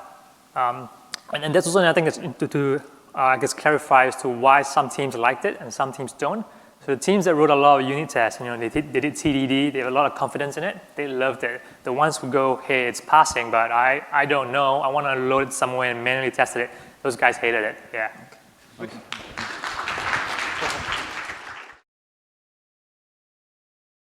Okay, back here in the studio, it's time now for the news today. Just a couple of highlights from around our sites. On Security Boulevard, got 2 articles I wanted to bring out to you. One was the true costs of cybersecurity breaches and how to overcome these threats. I don't know if we can overcome them, truthfully. There's been a lot of work over the years, reports from Ponymon and others, around what are the true costs of a cybersecurity breach. And, I've seen a lot of reports where they had it broken down to cost per record stolen, total cost. It's a good article. Take another crack at this mathematical problem. Also on Security Boulevard, a court in Texas has denied an insurance company's right to refuse coverage for phishing attack. Though this sounds like a victory, it could actually be a Pyrrhic victory, because it may force insurance companies just not to enter the market at all if they can't pick and choose which ones they want to cover, what circumstances. But have a look at the article. There's an argument to be made both ways, as there are in many things in life. Let's head over now to Container Journal. PortShift has launched tools to secure Kubernetes API. Kubernetes security, of course, is a very relevant, trending topic. Speaking of security, Trend Micro identifies common Kubernetes security issues. So it's a good list of kind of what are the top gotchas in terms of Kubernetes security. And then also a new survey where we see a spike in container and Kubernetes adoption on public cloud. I don't know if we really needed a survey to tell us that, but it is confirmation and a data point out there for you, so I check that out. It's a busy day on Container Journal. On DevOps.com, we've got an article on WordPress hacks, the best way to protect WordPress. And I forgot what the percentage is. Something like 20% or more of websites now are based on WordPress. So it's good, relevant stuff there. And do you trust your cloud provider to protect your data? And this is in our IT as Code section on DevOps.com. Even after all these years on the cloud, it's still a relevant question. What do they do? How well do they do it? And do I trust them to do it? So take a look at that article. Again, these are not meant to be exhaustive. This is just a smattering of some of the articles on our sites. I encourage you to go check out more on DevOps.com, ContainerJournal.com, and SecurityBoulevard.com. But for now, that's the news. And for today, Wednesday, before we head over to Charlene O'Hanlon, get on your sneakers, limber up. It's time for WFH Fitness with Jeremy Jones. Elsa, you're all over the place. How am I supposed to do anything when she's over here just doing her own thing? Okay, well, maybe if Dan played more than just one string, we'd all be more on the same page. Are you out of your mind? Okay, I do the E string. That's my job. Isn't there an easier way to do this? There has to be. I literally just suggested something. Nobody ever listens to me, though, so. Ridiculous every time. When your team's not on the same page, things can get weird, fast. Don't make your DevOps team live like this. El tutto tu tempo es finito, Dan. See? It's like we're not speaking the same language. I'm out. GitLab is the only single application for the entire DevOps lifecycle, making sure your teams are all on the same page. Do you know how to play the E string? I can learn.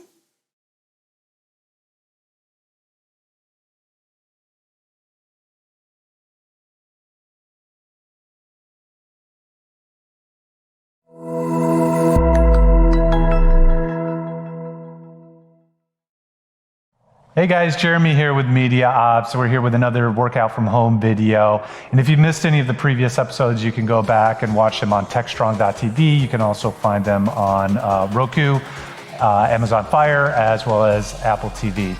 So guys, what we're doing here is we're building workouts from items that you can find in your everyday home. You know, with a lot of the gyms being closed, a lot of the parks being closed. You know, we're kind of forced to do our workouts from home. So, you know, that's what we've got designed. I'll go over the workout in just a minute, but first we want to get a great warm up, as always, before any workout. So let's jump right into our warm up. All right, guys, so let's get started out with our warm up. So we're going to do each of these exercises for 20 to 30 seconds, right in succession. So we're going to start out with our high knee raises. So start out nice and slow. Try to get that knee up and into your chest. You can even grab your knee, give it a nice little pull, nice and gentle. Get a little bit more range of motion, because at the end of the day, we want to be able to increase that range of motion as well as getting nice and loose. All right, for the last couple seconds, I'm going to just pick up the pace a little bit more. Another 3, 2, and 1. Good. Now we're going to go into our lunges. So stepping out, I'm going to take that knee, take it down. I'm going to go alternating each side. It's going to get a nice stretch into our quads, get our legs nice and fired up. Good. We're alternating each side. Try to get that back knee down as far as you can. It's all right if you can't go down quite as far, okay? If you can't go down quite as far, that's fine. Just go down as far as you can. Good. We'll go one more, and we're going to go right into our arm circles. We're going to start out nice and slow. Just nice, easy circles. Good, now we're gonna reverse it, go in the other direction. Good, get those shoulders nice and loose. Good, now we're gonna go bigger with our arm circles. We're gonna go about 5 to the front. We'll go one more, good, and 5 to the back. We're working out our shoulders today, so we want them nice and loose. We'll go one more big one. Good, and transitioning right into our ankle grab. So what we're gonna do is take that ankle, alternating side to side. Get a little bit more flexibility through the hip, and get that IT band stretched out a little bit more, because we're gonna be working our legs quite a bit today. Good, we'll go one more on each side. Good, and we're gonna finish it off with our squat into rotation. So taking it down into a squat, weight back on your heels, take it down and rotate. Take it down and rotate. So take it back, come up into rotation. Good. I'm a little bit more warmed up now, so I'm gonna get a little bit deeper into my squats. Try to get down as low as I can. Come up, get full rotation. Again, stretching out that back and your shoulders as you extend. Good, we'll go one more each side. All right, guys, now that we're warmed up, let's jump right into the workout. All right, guys, so for the workout today, we've got a body weight workout. So everything we're gonna be doing today, you're not gonna need anything more than the floor and your own body weight. So we're gonna go 3 rounds today. And what we've got today, as you can tell, these are split up a little bit. We've got 3 supersets. So those are 2 exercises that you're gonna go back to back. So for my beginners, you're gonna go with a rep count of 10 on each one. For my intermediate, 12. And for my more advanced, you're gonna go 15. Now for some of these, you know, you may not be able to get to the full 15. Let's say you're a little bit stronger in your lower body than your upper body, so maybe you wanna do 15 on the lower body, 10 or 12 on the upper body. That's fine. Do what works best for you. But as long as you're falling within these rep counts, we should be good. All right, guys, so we're gonna start it out with our scapular push and split squats. Like I said, we're gonna superset those. So for my scapular push, I'm gonna get down into push-up position. And you're gonna notice I'm not gonna bend my elbows at all. I'm just gonna bring my shoulder blades together. The scapula is just another name for your shoulder blade. Take it down and up. Down and up. Doesn't seem like I'm doing a lot, but I'm telling you, I can feel it. And if you're doing them along with me, you're gonna feel these too. So again, we're not going full down into push-up, but we're just gonna work that scapula protraction. Good. Good, we're gonna go 3 more. Good, 2. Last 1, and good. All right, guys, next up, we're gonna do our split squats, so we're gonna bring it up into standing. So with my split squats, these are gonna look very similar to the lunges that we did in warm up, only we're gonna be in a fixed position. So I'm gonna keep it on one side, so my left side is gonna be front, right side is gonna be back, and I'm just gonna simply take it down and up. So these are my split squats. Good, we're gonna keep it on same side only. Good. Again, you may not be able to get this back knee quite down as far as I can, but that's okay. You go with the range of motion that works best for you. Good, we'll go 2 more. Now I'm gonna switch it up and do it on the other side. All right, so we're gonna go down and up. Good. Really try to keep that knee from moving forward. You really wanna be going straight up and down as much as possible. Important to keep that back knee pointing straight down too. You don't want it turning in or out. Try to keep it straight up and down. Good. All right, guys. So I'm gonna take about a 30 to 60 second rest in between before I go into another one. So guys, as I'm designing these, you know, it's being designed so that it's what we call active rest. So as you finish up with one exercise, you can move directly into the other. So we're working upper body, then lower body. So as I'm working my upper body, my lower body's rest, and vice versa. All right, guys, I'm almost out of time, so let me go back down into push-up position. Again, our scapula pushes down and up. You're gonna see on my back, my shoulder blades are coming close together and pushing up. Good. Really working that upper back.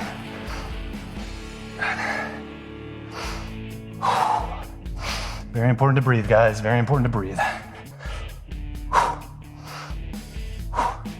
Go 2 more. And back up to standing. And into my split squat. So a simple breathing technique that I want to talk to you guys about. So you always want to inhale through the easy part, exhale through the difficult part. So for example, with my split squats, going down is pretty easy, right? So I'm going to inhale and then exhale on the way up.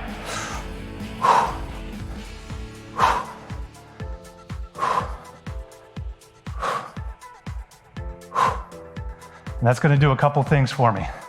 It's going to help slow my heart rate down just a little bit so that I can do more. But it's also maintaining enough oxygen. Obviously, your muscles need oxygen to work. Okay, we'll go 3 more. Last one. And then we're gonna move it over to the other side. Good. Down and up. I already have a nice sweat going.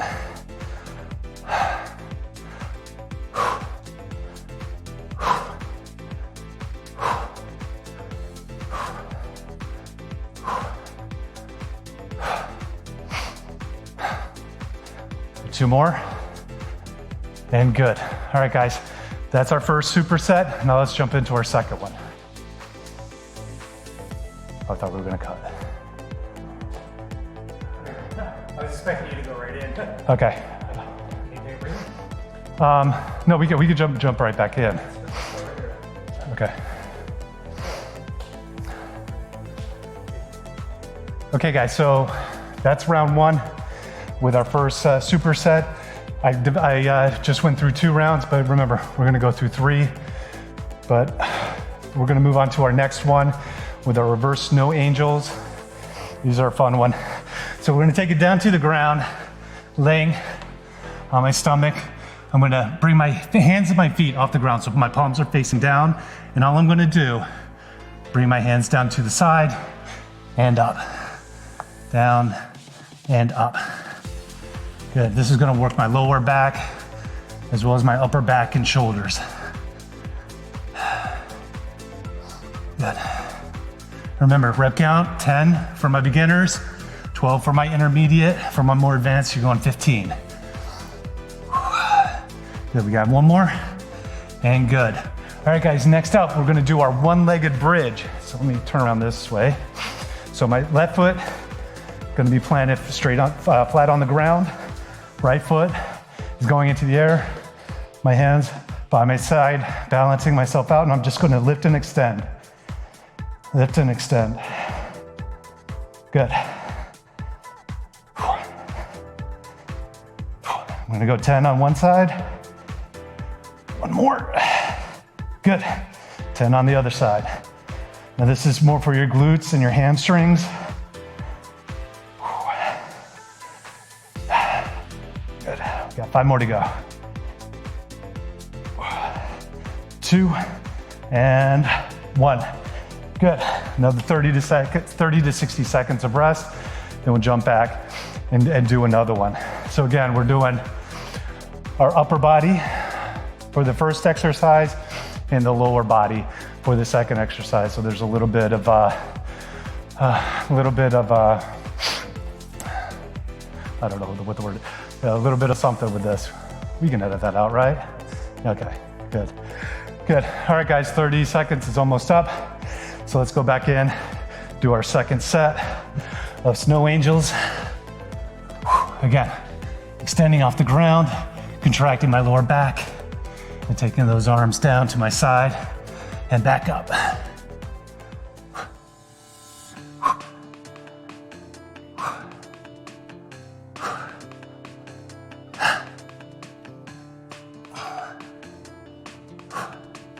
Good, I've got 5 more to go.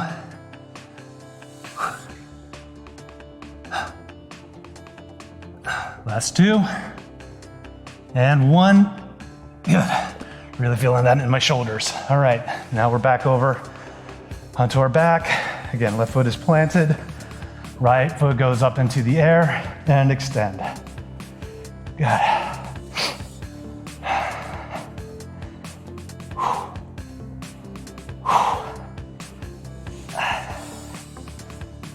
Good, that's 10 on that side. Let's finish it up with 10 on this side.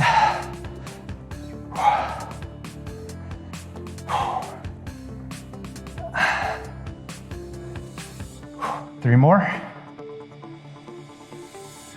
Last one, and good. All right, guys. So that's 2 rounds of that one. Remember, finish your 3rd round, but we're a little bit short on time today, so I'll show you the first 2 rounds, and so you can go through the 3rd on your own. All right, next up, guys, we've got our pike push-up into our single leg deadlift. All right, so for our pike push-up, we're gonna get down on our hands. What we're gonna try to do is replicate an overhand press, okay? And we're gonna do it from a pike position, which means I'm up in a V, and I'm gonna slowly lower myself down and back up, down and up. Now if that's a little bit difficult for you, what you can do is take another step back, come down. It's gonna shorten the range of motion for you a little bit, or you can bring it up a little bit closer, makes it a little bit more difficult. Good. I'm gonna go 2 more. And good. Bringing it back into standing position. All right, guys, we're gonna go with our single leg deadlift. So I'm gonna stand on my left foot, reaching down with my right arm. Okay, I'm gonna take a point about 10 to 12 feet out in front of me. Really fixate on that. That's gonna help me keep my balance. Good. Nice and slow. You don't wanna go too quick with these.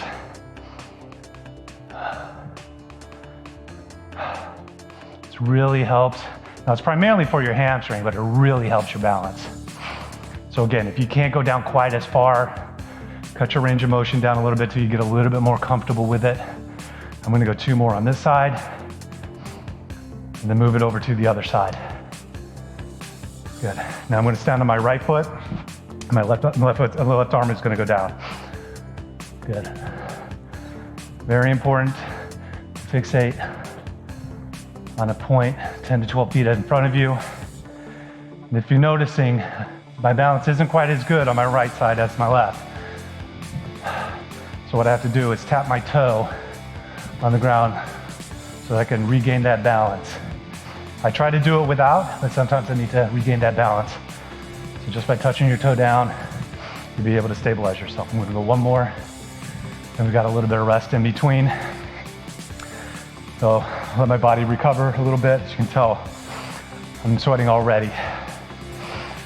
So with the body weight, you know, obviously everybody's got, you know, different weights to them. So these are important. Not to worry about the rep counts as much. You know, you do what you can. You know, I put these up as a guide to what you can shoot for.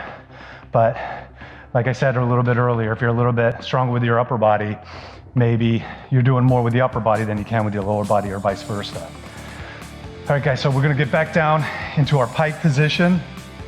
So again, we're gonna hinge over at the hips, hands to the ground, and I'm gonna try to replicate an overhead shoulder press.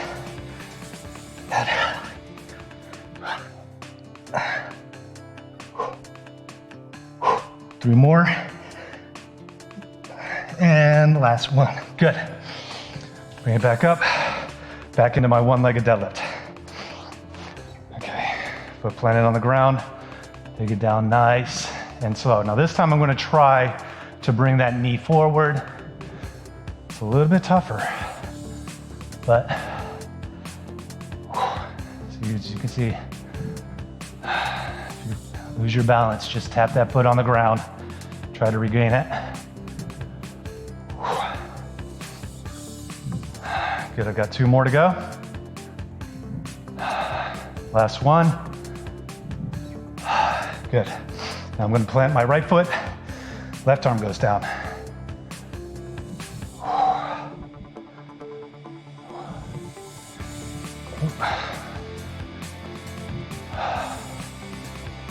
Not as easy as it looks, guys.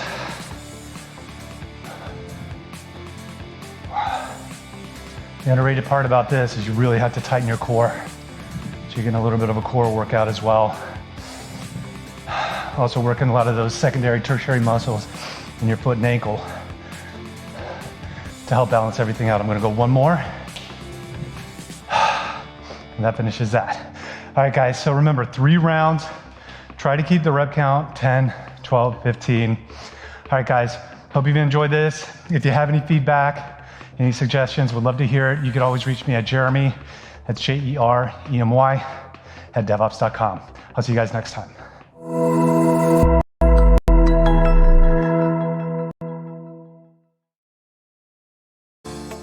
Disruption is occurring across every aspect of IT. Open source, cloud services, DevOps, and cloud-native software architectures are democratizing IT and radically transforming how business is done. The old ways of creating software and doing IT are being replaced with agile, flexible, faster, and cheaper methods, benefiting vendors and users alike. Accelerated Strategies Group is out to democratize access of industry expertise and knowledge. We use our expertise and experience to offer insightful, intelligent, useful information in a variety of formats relevant to the IT community: digital events, videos, reports, assessments, workshops, and implementation projects with tech vendors, IT organizations, and business leaders. We widely and openly share our work products, often for free. Analyst reports these days aren't worth more than a graph or chart that tells a story or illustrates a market trend. We work with developers, DevOps teams, cloud architects, security engineers, and transformation leaders most every day, creating and implementing transformational strategies and technologies. We're not just thinkers, we're also doers.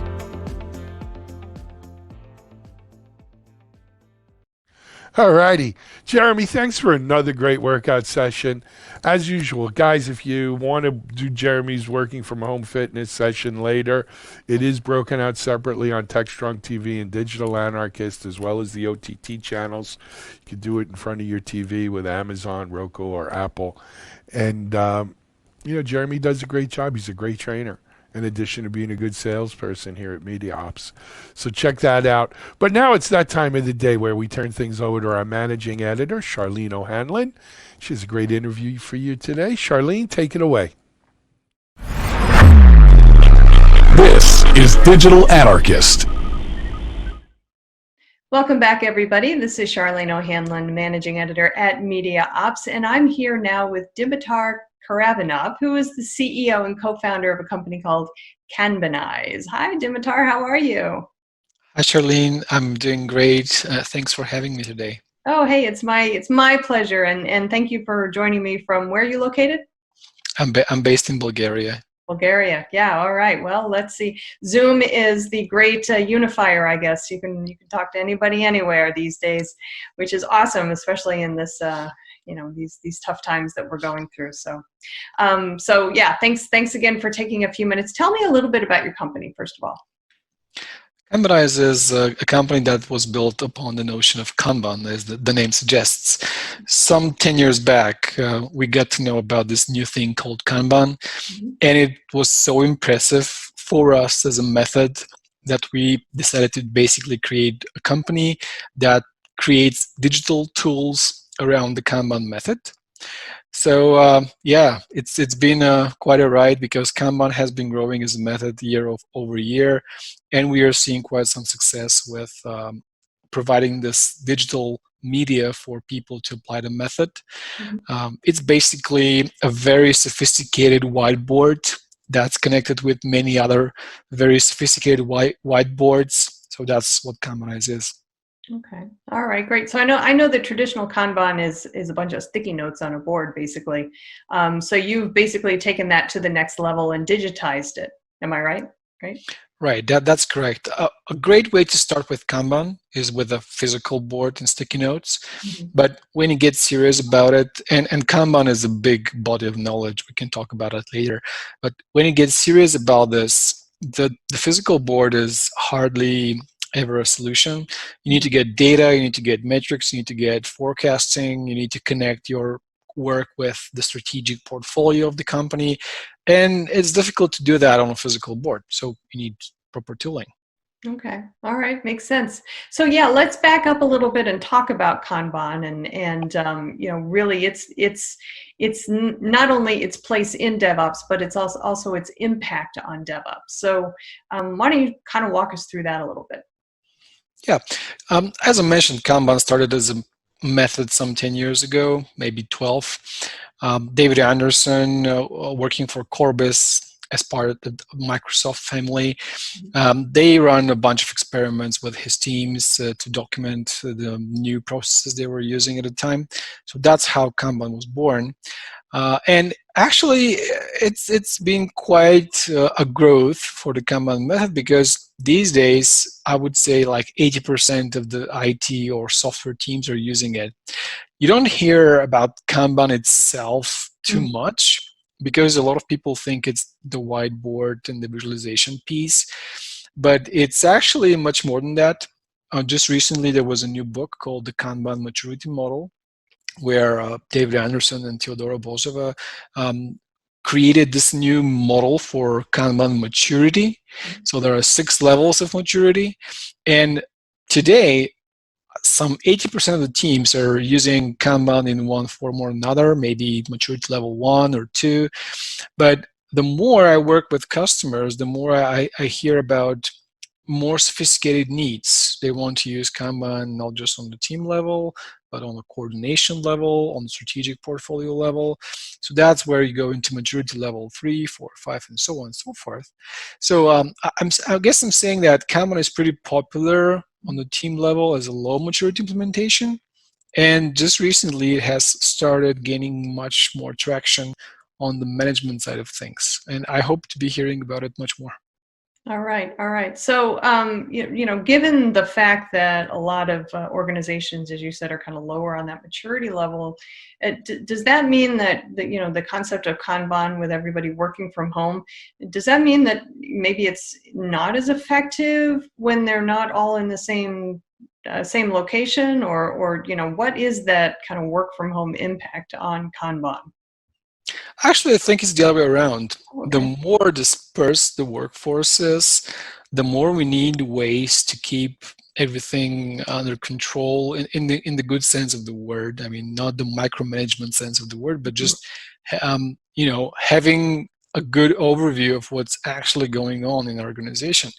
When we're all in the office and when we're all in the meeting room, it's just easier to communicate that. But when we're all working from home, having a centralized place like a good Kanban board is actually the means that we can use to keep our processes efficient. And then again, scratching the metrics and the data that we talked about earlier, it's also something that we can rely on to make sure we're not regressing with what we're doing when working from home. So I think it's even more essential. Interesting. Okay. So you mentioned that it's now kind of gaining favor also among the kind of the business side of the business, if you will. What is it about the Kanban specifically that has gotten the interest of that side of the organization? It's one thing in particular, and it's engraved in the Kanban definition, if you will. It's one of the principles of Kanban. It is start with what you do now and respect the current policies and the current roles in the organization. What we typically see when companies are going for a digital transformation or an agile transformation, what we typically see is them going for a big scaling method that is that prescribes what you should do in order to be able to scale. And you have to change your entire organization in one go just so you can tweak it to be adaptable to this new method. Okay. And what Kanban does, it says, hey, we know you know something about what you're doing because you are a successful business. If you are a successful business, you must know something. So Kanban does not disregard that. We just apply techniques like visualization of work, limiting work in progress, specific techniques about the management of flow of work onto what's already there, the existing processes. So when you do so, certain problems and challenges will occur, but those are not going to be huge challenges that have to transform the entire company, just something. You go there, you fix it, you evolve your processes, and then go for the next one, and then for the next one. So you just evolve your processes step by step. And that's, to me, crucial and essential because we keep the know-how and the knowledge intact and only go from there instead of breaking everything and then trying to rebuild it. Okay. So are there any instances or examples where Kanban may not be the best tool, if you will, for organizations? I know for sure that Kanban might not be the best solution for an emergency room because there has to be a work in progress limit, right? So if you want to limit the number of people you get into the ER, that's not going to be too humane. So it's half a joke, half the reality. Right. But apart from that, Kanban is applicable to any process out there. Okay. All right. Great. So it's well beyond DevOps. It really can be used for just about anything.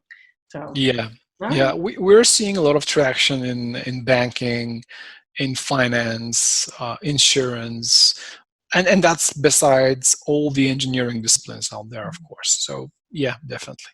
That's great. That's great. So do you have any kind of best practices that organizations can keep in mind when they are maybe just starting down or even further down the path to Kanban?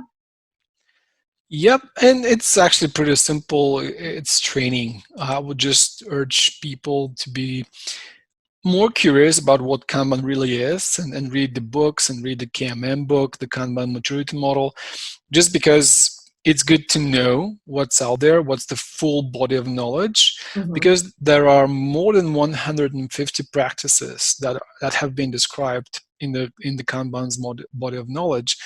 And what the majority of teams do is just the visualization part, the board with the sticky notes and that.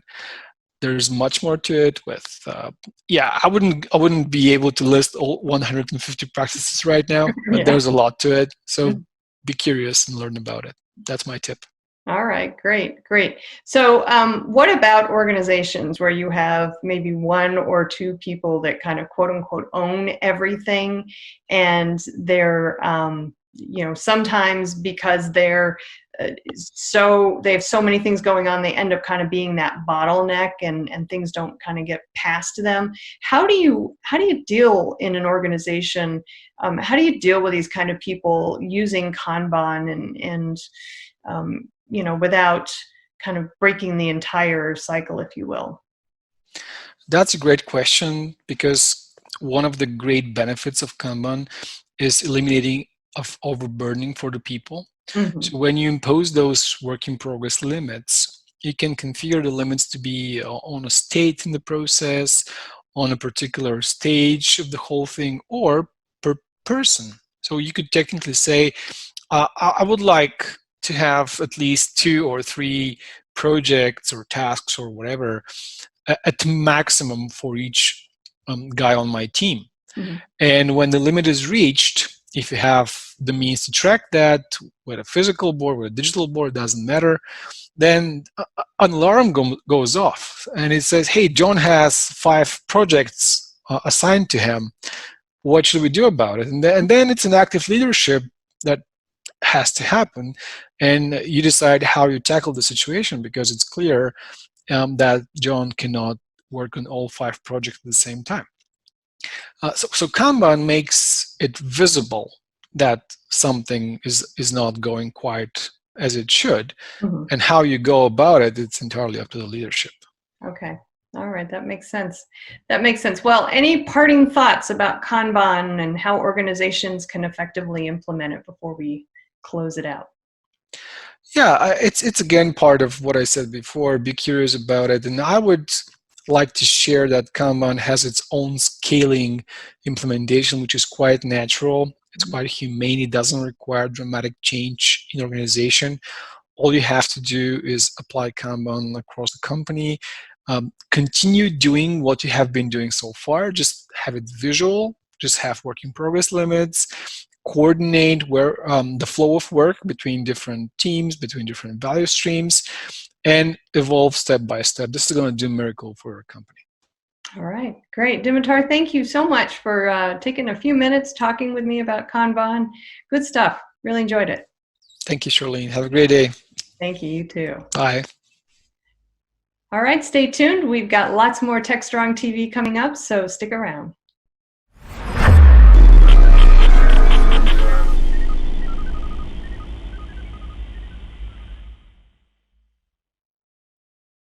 With the COVID-19 pandemic, it is important to protect yourself and others from spreading the virus. Prevention and personal safety is key.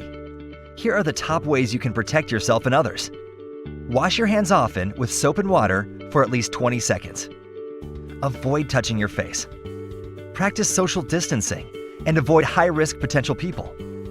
If you are showing symptoms, stay at home. If you must go out, wear a face mask. Always cover coughs and sneezes with a tissue, or use the inside of your elbow. Clean and sanitize frequently touched surfaces daily. Together, we can prevent this pandemic.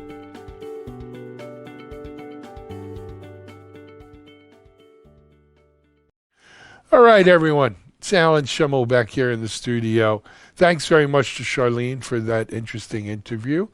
Now it's Analyst Corner with Mitch. It's Mitchell Ashley, and Mitchell has some good interviews and analysis today. So let's throw it over to Mitch. Mitch, take it away. Well, I know we're all dealing with a lot all at once. Certainly the response, the impact to just what's happening immediately within our communities and our businesses, maybe our global businesses, and also thinking about what the future holds for us is the things we're doing now to reopen for business, if you will, reopen our economies at least partially. Is that the right thing to do? Will there be a rebound? There's numbers floating around that we could see double the numbers that we have now before the end of August. So let's hope and pray that that doesn't happen, but I suspect we'll see some ups and downs, and hopefully they aren't too severe. There's been lots of reporting, different people talking. It's an interesting time to kind of follow the news and information that people are writing about for both the response, impact, and also the recovery for our economy. One of the people that I listened to recently was Josh Ernst, who was former White House communications, is now Chief Communications Officer with United Airlines. was saying that he thought it was 1 to 2 years return to the pre-COVID travel levels. Now, if I look back on 9/11, again, had a substantial impact, huge impact on the airline industry. They didn't recover, at least the industry didn't recover to profitability until 2007. So it's a number of years. I suspect this is that or more kind of an impact. And I can't make any predictions like that. I'm certainly not the person qualified to do that. But I would expect it's going to have major and lasting impact and transformative impact as well. I mean, Tampa Bay International Airport is down, travel's down 97%. I mean, that's the kind of impact we're talking about. They're even saying, like for United Airlines, the total month of May in 2020, the number of travelers will be equivalent to about 1 day in May 2019.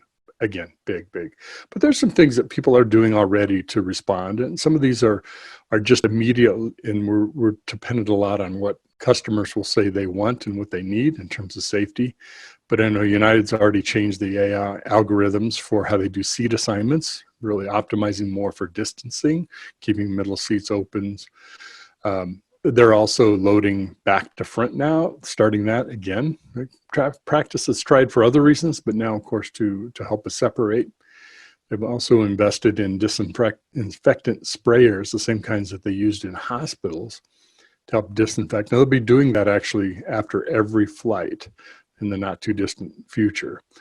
So we'll see what the post-COVID recovery looks like for the industry, but it isn't just the airline industry. Of course, it's all of us. We're all impacted by this. Now, there are a lot of frameworks and response frameworks and strategies for how you handle a major economic crisis. And I've seen several. One of them that I reflect back on is one by Bain and Company, where they talk about the 4 phases being: respond to the crisis by protecting your business, protect employees, et cetera, ensure the business continuity and stability, right? Just the operations of your company. Then accelerate through the recovery and then retool for whatever the new world is. And I think most companies have kind of naturally done at least the first part of that, of making sure that customers and employees are secure and safe, and also, of course, securing, liquid forms of capital, sources of capital where they can, and also just really responding, make sure they can keep business operating today. Fortunately, we're in the cloud world, and that helps a great deal. And businesses more than, let's say, 10 years ago are so much more prepared for people working remotely than kind of the old days of the classic VPNs when we had to connect to our systems that way. So I think there's some good things that technology have certainly helped us with. Now, Bain talks about one of the strategies of setting up a war room, which is really comprised of, kind of breaking down the normal communications channel, getting away from the structure and the slowness of that structure, so that you have a war room operations. Of course, that would need to be digital today. But then you can deliver really critical business actions, plans, looking at work streams, supply chains, whatever it is that you have to both respond to in a more action-oriented or agile fashion.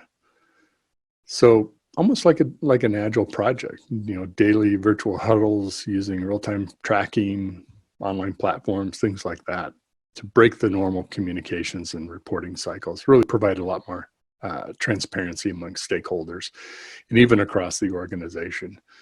But there's a time when we have to shift from reactive to proactive actions. And this is one of the points in time where I think our company cultures will either help us or hinder us. And then one of the major factors will, of course, be, do you live in a shoot the messenger culture? How do you accept bad news? Because there's not a lot of good news at this point. And if people are hiding bad news or hesitant or worried about the consequences to them because they don't want to share bad news, I think you're in trouble.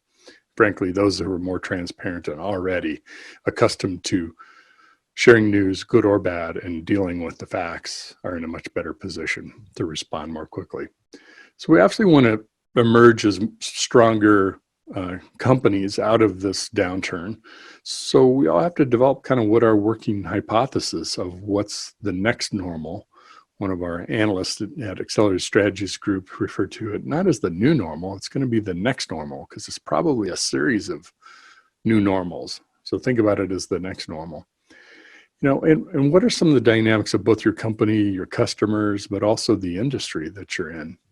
And thinking about strategies that you can not only recover from, but also look for opportunities to outperform, to accelerate, to grow, and adapt faster to things that are happening in the upswing. Again, it's not going to be a smooth transition. What we think will happen won't happen. Every plan is wrong because no plan can be completely right. And so you have to adapt very quickly. And that's where some of those strategies around war rooms, et cetera, can apply. So adapting faster to the initial upswing, whatever the new environment looks like, so you and your organization can emerge more strongly. Mark Benioff was also talking recently. He's Salesforce CEO and chairman, of course. And he was an early proponent of locking down and staying home in California. They moved more quickly than most of the nation, and frankly, it paid off. And one of the key reasons why is something that I've talked about previously, which is looking at, as an international business, looking at other countries where they have a presence and what the response was, primarily in Asia in this case. Folks like South Korea are already starting to open up, but he looked at both the response as well as now what's happening as they are opening up and what's working, what's not, what's causing problems, how fast you open, all those kind of things. And Mark described it as think of it not as a light switch, but as a dimmer. You got to click the switch, you're going to gradually turn it on. If it gets a little too bright, bring it back, try to dial it in to kind of the situation so that the response is proportional. So I think that's a really good analogy for us to think about, as we're re-entering from that standpoint. Now, I think it's important also to, this electronic world that we're in, think about the data that we have available to us, which is massive compared to maybe what we had 10, 15, 20 years ago. But think about it not just as the data coming off your point of sale systems or your sales system. All those are important too, but think about how you include workers, what they're experiencing with customers, what the customer behaviors and demands are, whether it's how you service them, what they're asking for, online, in person, et cetera, even in a distanced in-person way. And think, technologies like geofencing, that's a huge, huge asset. I know there's already leveraged some of that data in some of the studies that have been done about the movement of people in this COVID environment. So think about how those shifts will happen, or shifts are happening, and maybe some of them will be permanent or evolve over time. We don't know. We'll see what those are.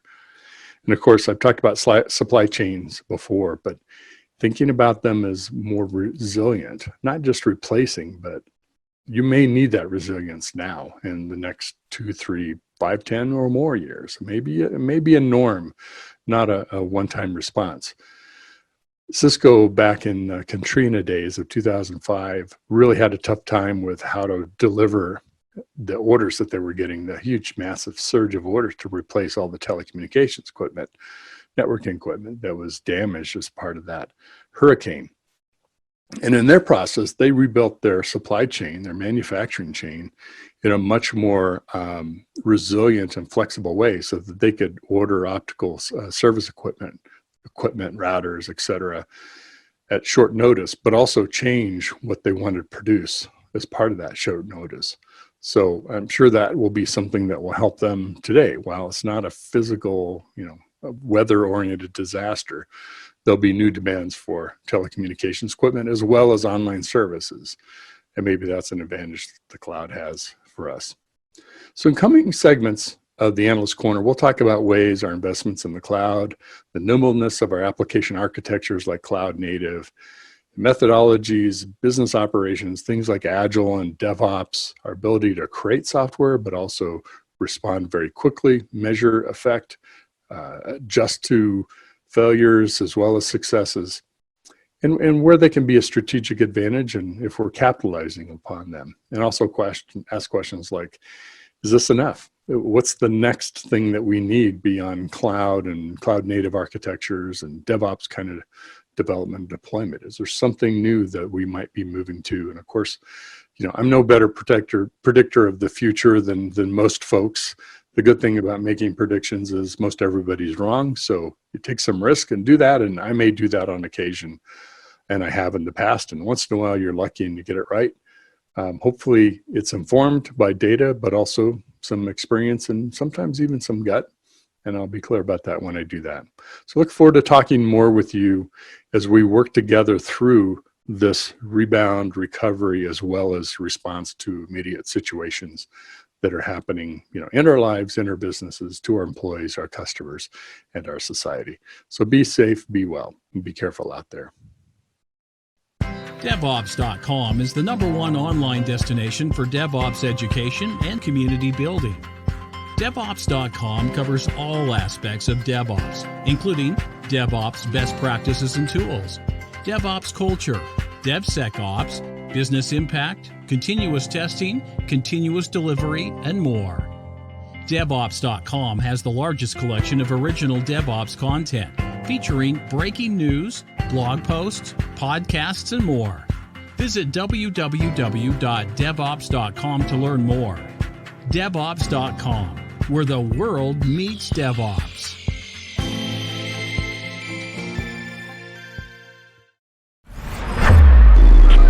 This is Digital Anarchist.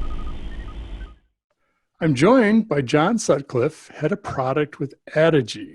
Now, Adigy's in the mobile device management space, and working from home and COVID and large enterprise, small enterprise, it's a perfect topic. So thanks for joining me on the interview or conversation today here, John. Well, thanks for having me. It's good to be here. Good to have you. Well, tell us a little bit about yourself. Tell us a little bit about Adigy if folks don't know the company. Sure. Adigy, as you mentioned, we're in the endpoint management space with mobile device management. Adigy we're actually based out of Miami, a little bit of an unusual place for startups. But our founder, Jason Detbarn, is from there. And he started the company, it's been about 5 or 6 years ago now. And, he saw the space, Apple devices, and what was going on out there, and thought this was an interesting world to jump into. We've been growing pretty rapidly over the last couple of years. And, Done some VC money in 2019, right? Congratulations. Yep. Thank you very much. And we find ourselves in the COVID situation today. It's interesting because I'm actually based in Minneapolis. We have a small team here in Minneapolis. But we've got a lot of folks who are remote anyway. So the core of the people are in Miami. And then 10 of us in Minneapolis, several people on the West Coast, and people scattered around. So in a lot of ways, we were already prepared for this remote situation. But this presents a number of new challenges. That it does. Well, tell us, so I'm familiar with mobile device management, endpoint management, mostly from either security or having, former CIO years ago. So I guess it's been 5+ years. And I remember, there's Mobile Iron and a number of different endpoint systems, solutions. What caused you all to say, hey, we should go do this? We've got a unique idea here, something that's different than what other people have, a better mousetrap. What was it that sort of caused that genesis? I'll use the great phrase. That's a great question. That gives you time to think of an answer. Yeah, exactly. In this work at home, I'm in my basement here, hunkered down. Again, it was the space. There are a lot of companies out there like the Mobile Irons and some of the other ones that really focus on the mobile device management side of the equation. So that's critically important to be able to take care of your devices. But there's a second part to it too, putting an actual agent onto clients' machines. And again, I should back up and say we're Apple focused. So if you visit our website, we do claim that we can manage Raspberry Pis too.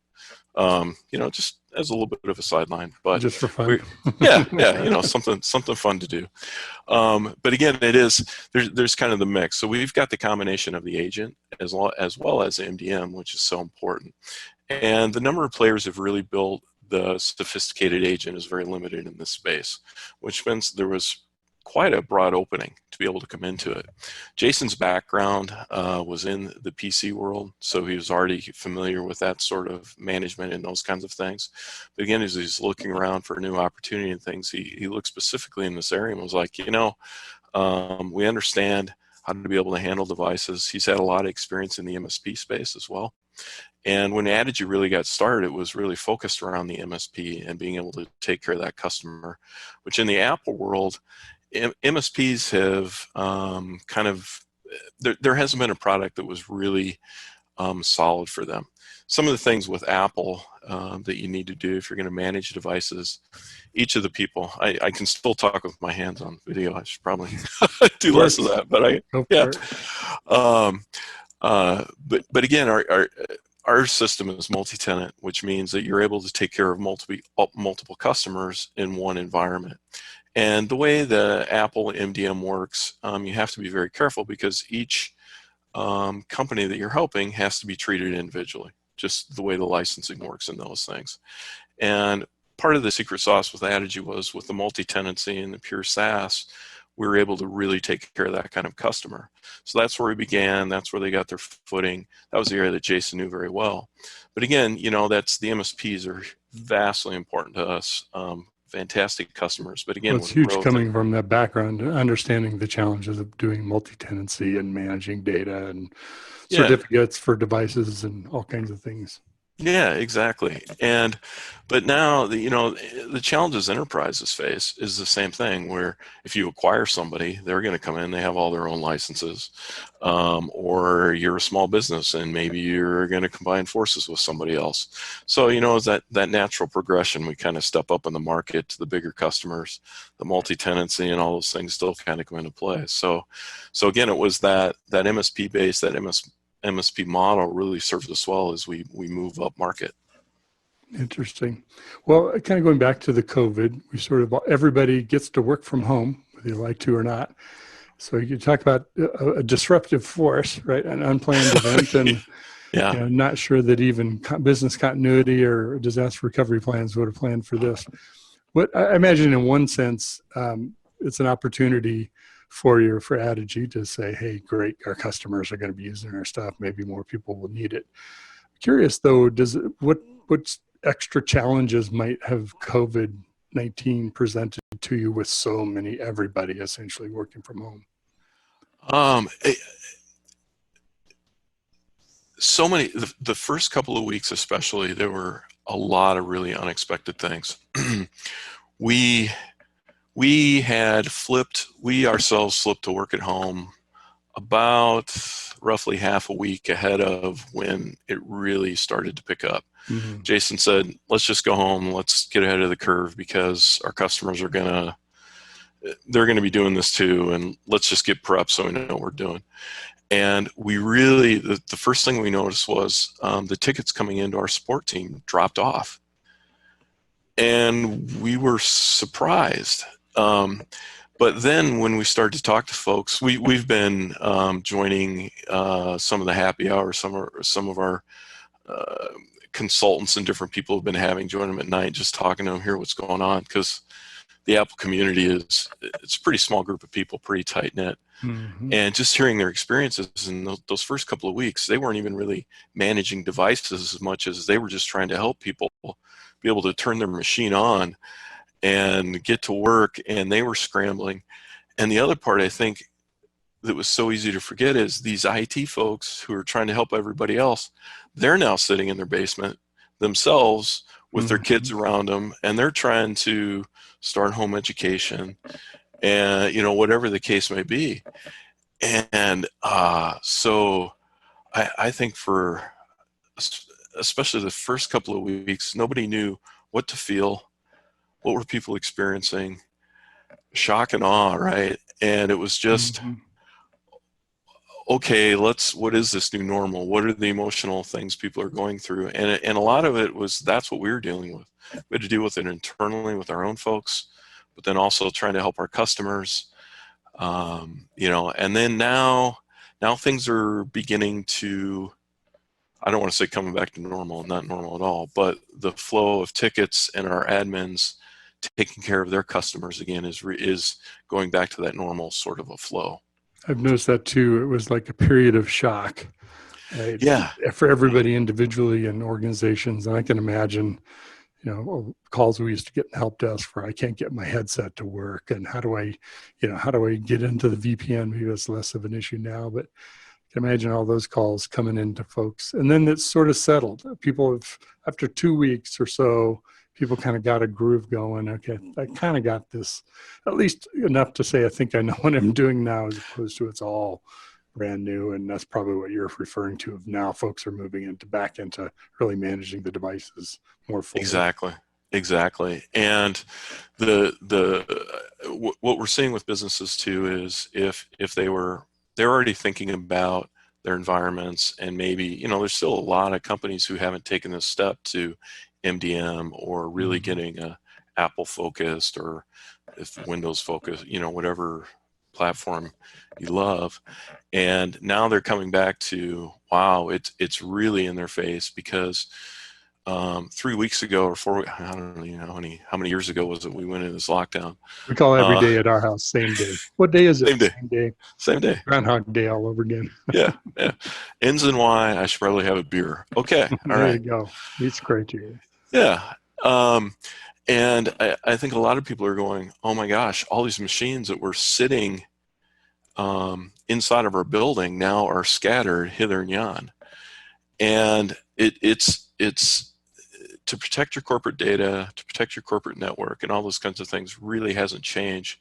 But I think a broader awareness has risen up. People before were like, I can walk down the hall and I can help Bill, or I can help Jane, or whatever else. And now that opportunity is gone. And it's like, how do I help them? So, again, you come back to MDM, and you come back to solutions like Adigy. And I'm sure there are a few others in the world, but again, if we can help to provide with the tools with MDM and with our agent on those machines, we can get you as close to that place where you can walk down the hall to be able to help. So you can get onto their desktop, you can walk them through their microphone setup, and make that as friction-free as possible. That's the goal. That's number one. Because again, at the end of the day, like, if you want a device to be secure, if the person who's using that device doesn't feel like you're being obtrusive, they're much more likely to go along with the help you're trying to offer. But as soon as you're disrupting their day, then they're going to get on Slack and they're going to talk to somebody and go, how are you working around this nonsense that IT is doing for me, right? Found a way. Yeah, I'm not saying I have personal experience there, but maybe in the past. Well, as you think about, I've talked a fair amount about, it's not going to be a light switch. There's going to be a point in time where suddenly everybody's back at work. Matter of fact, we've done a number of studies, and we have data that says there's a pretty sizable population, at least in the tech community, that would just prefer to stay at home, kind of go to, be where you are now. But as you think about that, we could go through fits and starts. It could be that we start to have people go back into the work environment. There's, social spacing, and maybe they're only let, a quarter of the people back, or even smaller than that. Maybe something might pop up and now we have to we'll go back home again, or it resurges in the fall. So it could be a real disruptive roller coaster cycle. I'm not sure. Of course, I don't know what it looks like. What do you think are some of the special mobile device challenges in that? Now you're going to have some people in the office, some people not. Or is it really just kind of agnostic to you? Just, it doesn't matter where you are. We do the same things in terms of managing your device. I think it's a combination of things. I think you're absolutely right in the standpoint of it's going to be fits and starts. And I think the companies who prepare right now with idea in mind that, when this ends, they are going to have a number of people who said, I want to work at home. And, when the economy gets rolling again, there'll be jobs that people are going to say, yeah, come work for us and you can work at home. So as retention and things like that, it's going to become that much more important. I think it also goes to, you look at salary disparities across the country and how much it costs to live here versus there. Being able to hire people in different parts of the country, companies that hadn't been doing that may now go, I can do that. And again, now you come back to MDM, mobile device management, and these sorts of solutions. If you get invested in this today, so when somebody new starts, there are companies who are hiring today. That new employee is going to show up. You just want to be able to ship a device to their house. They open it, right? And it connects to the internet and everything just happens. They're going to log in. They're going to be able to get their software installed. You're sure that it arrived at your house and not in the Ukraine when it got stolen off a UPS truck.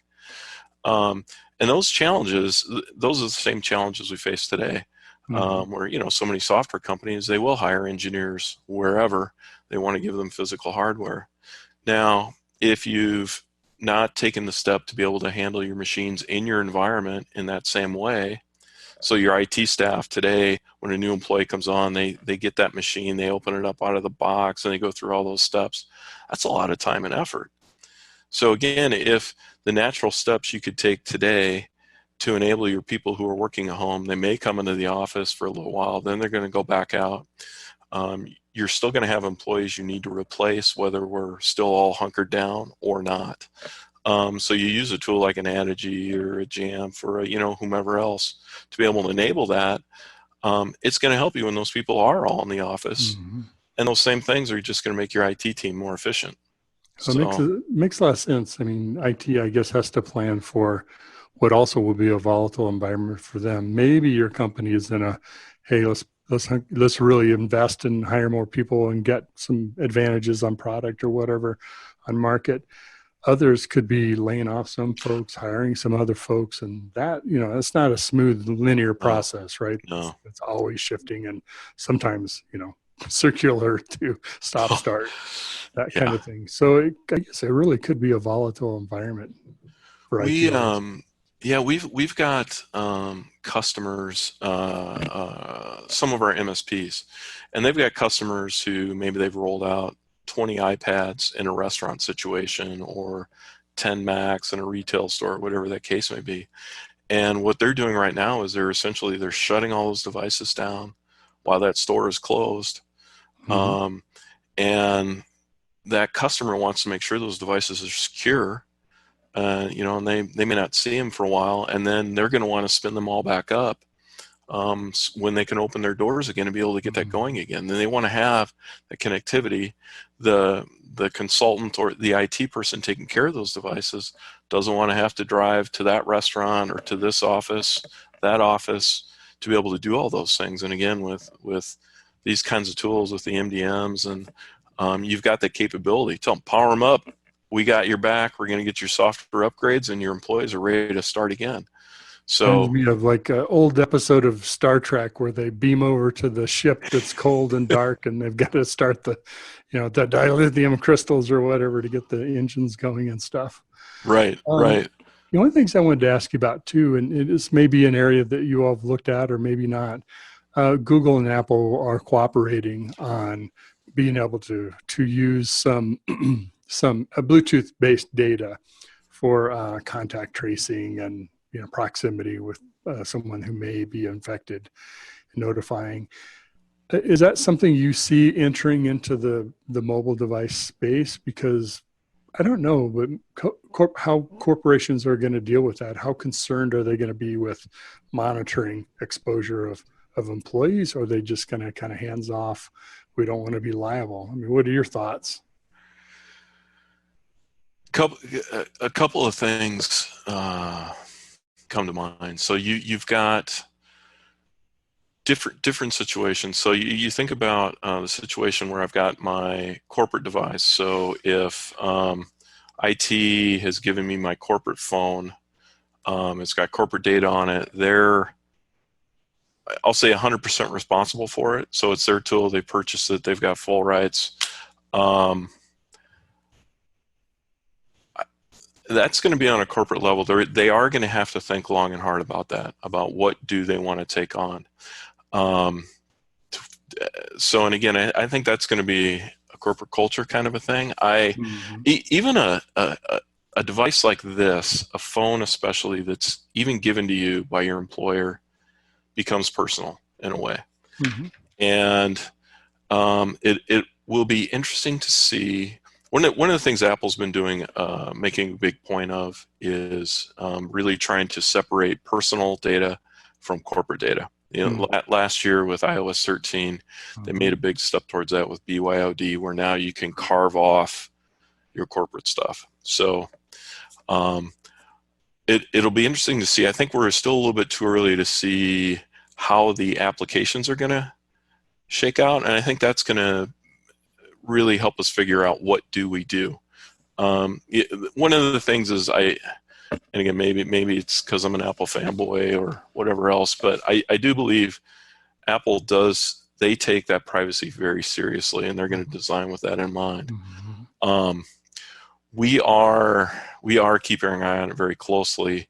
We were actually just talking about it yesterday, and we're kind of where we're at right now is we need a little more information before we can kind of say, let's go here, let's go there. Let's see what the apps are going to be like. I really like the idea. I like the idea that data is staying on your device. You're just getting a security token of some kind to identify the other part. I really don't know, even for data on the device. Well, there is a bit of a period, because the first wave in May is really just going to be apps for government health organizations that are putting out apps, and not for product companies or IT organizations. But then they'll integrate it further into the OS and then start offering those capabilities to do contact tracing. So you do have a bit of a window to kind of still you figure it out. And it's still, I can still scratch my head of, is it, can you prove liability of your employer did something or didn't do something that caused you to catch the coronavirus when it's so infectious anyway? So maybe they won't need that capability or won't want to take it on, or maybe it's people won't come back to work unless you can help, not guarantee, but give me some really solid things that you're doing to make the environment safe. Right. And I do think tracing is going to be critically important.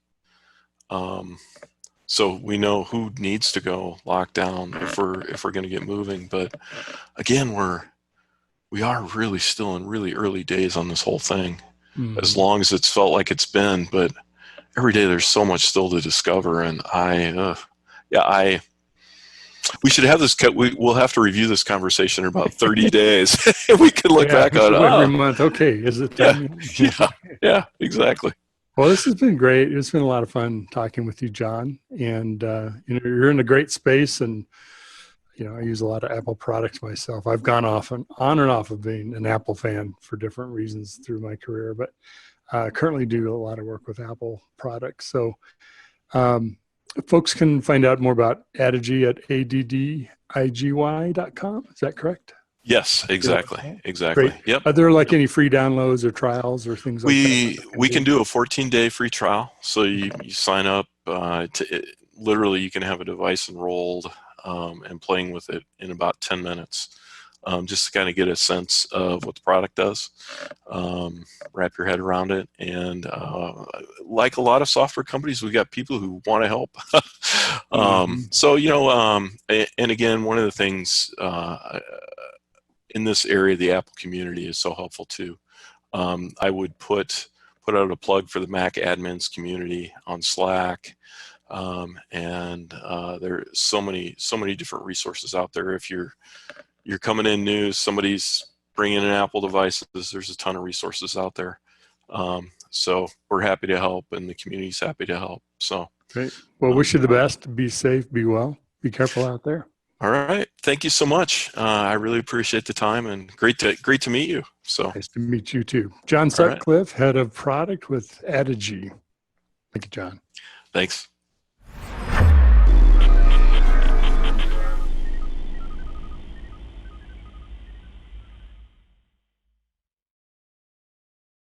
SecurityBoulevard.com is the leading resource for news, analysis, and education on challenges facing the cybersecurity industry. SecurityBoulevard.com covers all aspects of cybersecurity, including data security, DevSecOps, cloud security, application security, network security, security threats, and more. SecurityBoulevard.com has the largest selection of security content, featuring breaking news, blog posts, podcasts, and more. Visit www.securityboulevard.com to learn more. SecurityBoulevard.com, home of Security Bloggers Network. Hey, thanks very much, Mitchell. Another great couple of segments in the Analyst Corner today. Appreciate it. So today's Wednesday, and you know what Wednesday means. It's Jane Grohl from DevOps Institute Day. Jane has some thoughtful words for you today. Let's kick it over to her. Jane, take it away. Hi, everyone, and happy to spend another segment on TechStrong TV with you today. Can you believe it's May? I'm really struggling looking at the calendar where April and March seem like they were just longer than usual, and the last calendar date I actually remember is February 25th. Can't tell you why. It wasn't like that date was particularly significant. It just seems from February 25th to May is a bit of a blur, maybe for you too. May 1st is International Workers' Day. And so for TechStrong, which, as you know, I've been calling Strong Tech, I think recognizing the international worker, particularly now, is significantly important.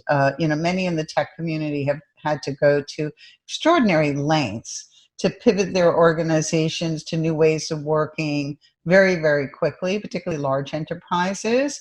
The definition of agile may have changed a little bit over the last few weeks, where agility becomes necessary. And I think that as we move forward, and I think I've said this before, as we move forward, organizations are going to need to assess the way they were before and the way they need to be going forward in order to meet changing demands. As horrible as this pandemic has been on the human side, and it has been, it's also kind of forced us to accelerate into a new technology norm. And again, I don't even know that we absolutely know what that's going to look like going forward. But May is the month of the international worker. And so a couple of thoughts on that for this segment. First of all, DevOps Institute has declared May as Enterprise Kubernetes Month. Every month now we're taking a DevOps-related topic and putting it under the microscope and then hosting some events around that topic. And I'll share a little bit more about that in just a minute. But why Enterprise Kubernetes, right? Why is May Enterprise Kubernetes Month? Well, I'm not the most technical person in this community, so I'm not going to get down into the tech speak about Kubernetes, but I do want to talk a little bit about kind of the strategy of why Kubernetes has suddenly gained the kind of traction that it has, particularly on the enterprise level, and how that really impacts international workers. So if we're going to celebrate May as Enterprise Kubernetes Month, let's also celebrate it as the month of the international worker as well. So last November, which seems like about 2.5 years ago, I had the privilege of being at KubeCon in San Diego. 12,000 of my closest friends joined me at KubeCon, many of whom I don't know. But it was really a fascinating look inside the world of Kubernetes, containers, microservices. I think CNCF did a really fantastic job of creating this community, if you want to call it that, of people that were as interested in the hallway track to talk about Kubernetes as they were in the very large number of sessions associated with this. And even if you looked at the exhibit floor at KubeCon in San Diego, it was so large they actually needed to have two. And I've been to a lot of conferences, and I've never really seen where the number of exhibitors really mandated a second expo floor. So I think that tells you a lot about kind of the rise of Kubernetes and how it's being adopted. And if you look at those 12,000 people, you weren't looking at the unicorn community. You were looking at a lot of enterprise folks, and even some of the exhibitors were enterprise organizations hunting talent. So again, it tells us a lot about how this topic of containers and orchestration and decoupling and different types of architectures, and then also I think the democratization of IT, as others in our space have been promoting, really kind of came together in San Diego over those few days. Well, that's one event, right? That's one event. And unfortunately, the pandemic required the cancellation of KubeCon Europe, because it would have been interesting to see, kind of that comparison between, say, the San Diego event and what would have been the Amsterdam event. And as I said, I'm not the most technical of the community, so I'm not going to, talk tech speak with you about Kubernetes. But there are a couple of indicators here that I think are going to be significant, particularly as the world approaches the new normal and the new normal in technology. So if we kind of look at this situation and we look at how traditional enterprises have faced it, hopefully most organizations that remain some level of open and kept their technology going. We know there were a lot of organizations that had to close because of the pandemic, but those that kept on going, needed to be able to deliver their software products to their customers, adapt new ways of their employees working, still had to do releases and changes. It wasn't like everything got frozen. And those that were still kind of approaching it in a very traditional, monolithic way, particularly as far as their business critical applications go. And at some point, I would love to see some type of research on those that had already started the decoupling process into microservices and a container-based approach. You might see a difference in terms of what the activity was from pre-pandemic to whatever our new normal looks like. And again, I can't speak to that with any kind of facts. I don't know that, so this is a little bit of speculation. But the one thing we know about why Kubernetes containers, this new approach to architecture is gaining traction is that it's easier to deploy, right? I mean, at some point, everything that happens pre-deployment, everything that happens post-deployment is essential, but it is the ability to deploy that's going to drive what happens before and what happens after. And, again, looking kind of at 30,000 feet at the strategy behind containerization, a few years ago, we started to see this emergence of containerization and a lot of talk about Docker and other type of container products. And then, open source Kubernetes enters into the scene, and now we have the ability to orchestrate. So put that all together, does that then encourage the enterprise that, pre-pandemic might have been slower, more reluctant, risk concerns, governance, risk and compliance concerns?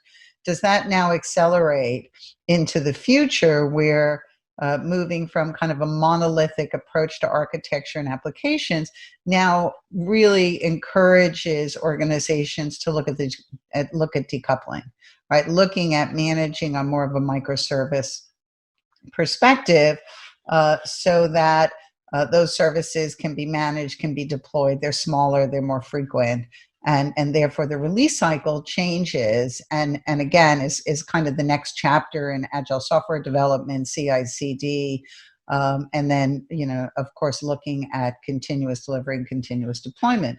So again, I don't know the answer to any of that. I think they're interesting questions to ask, and I think as we move into the next phase of kind of during and post-pandemic, some of those questions will be answered. Regardless of all of that, I think it's time to pay attention to Kubernetes if you're not already.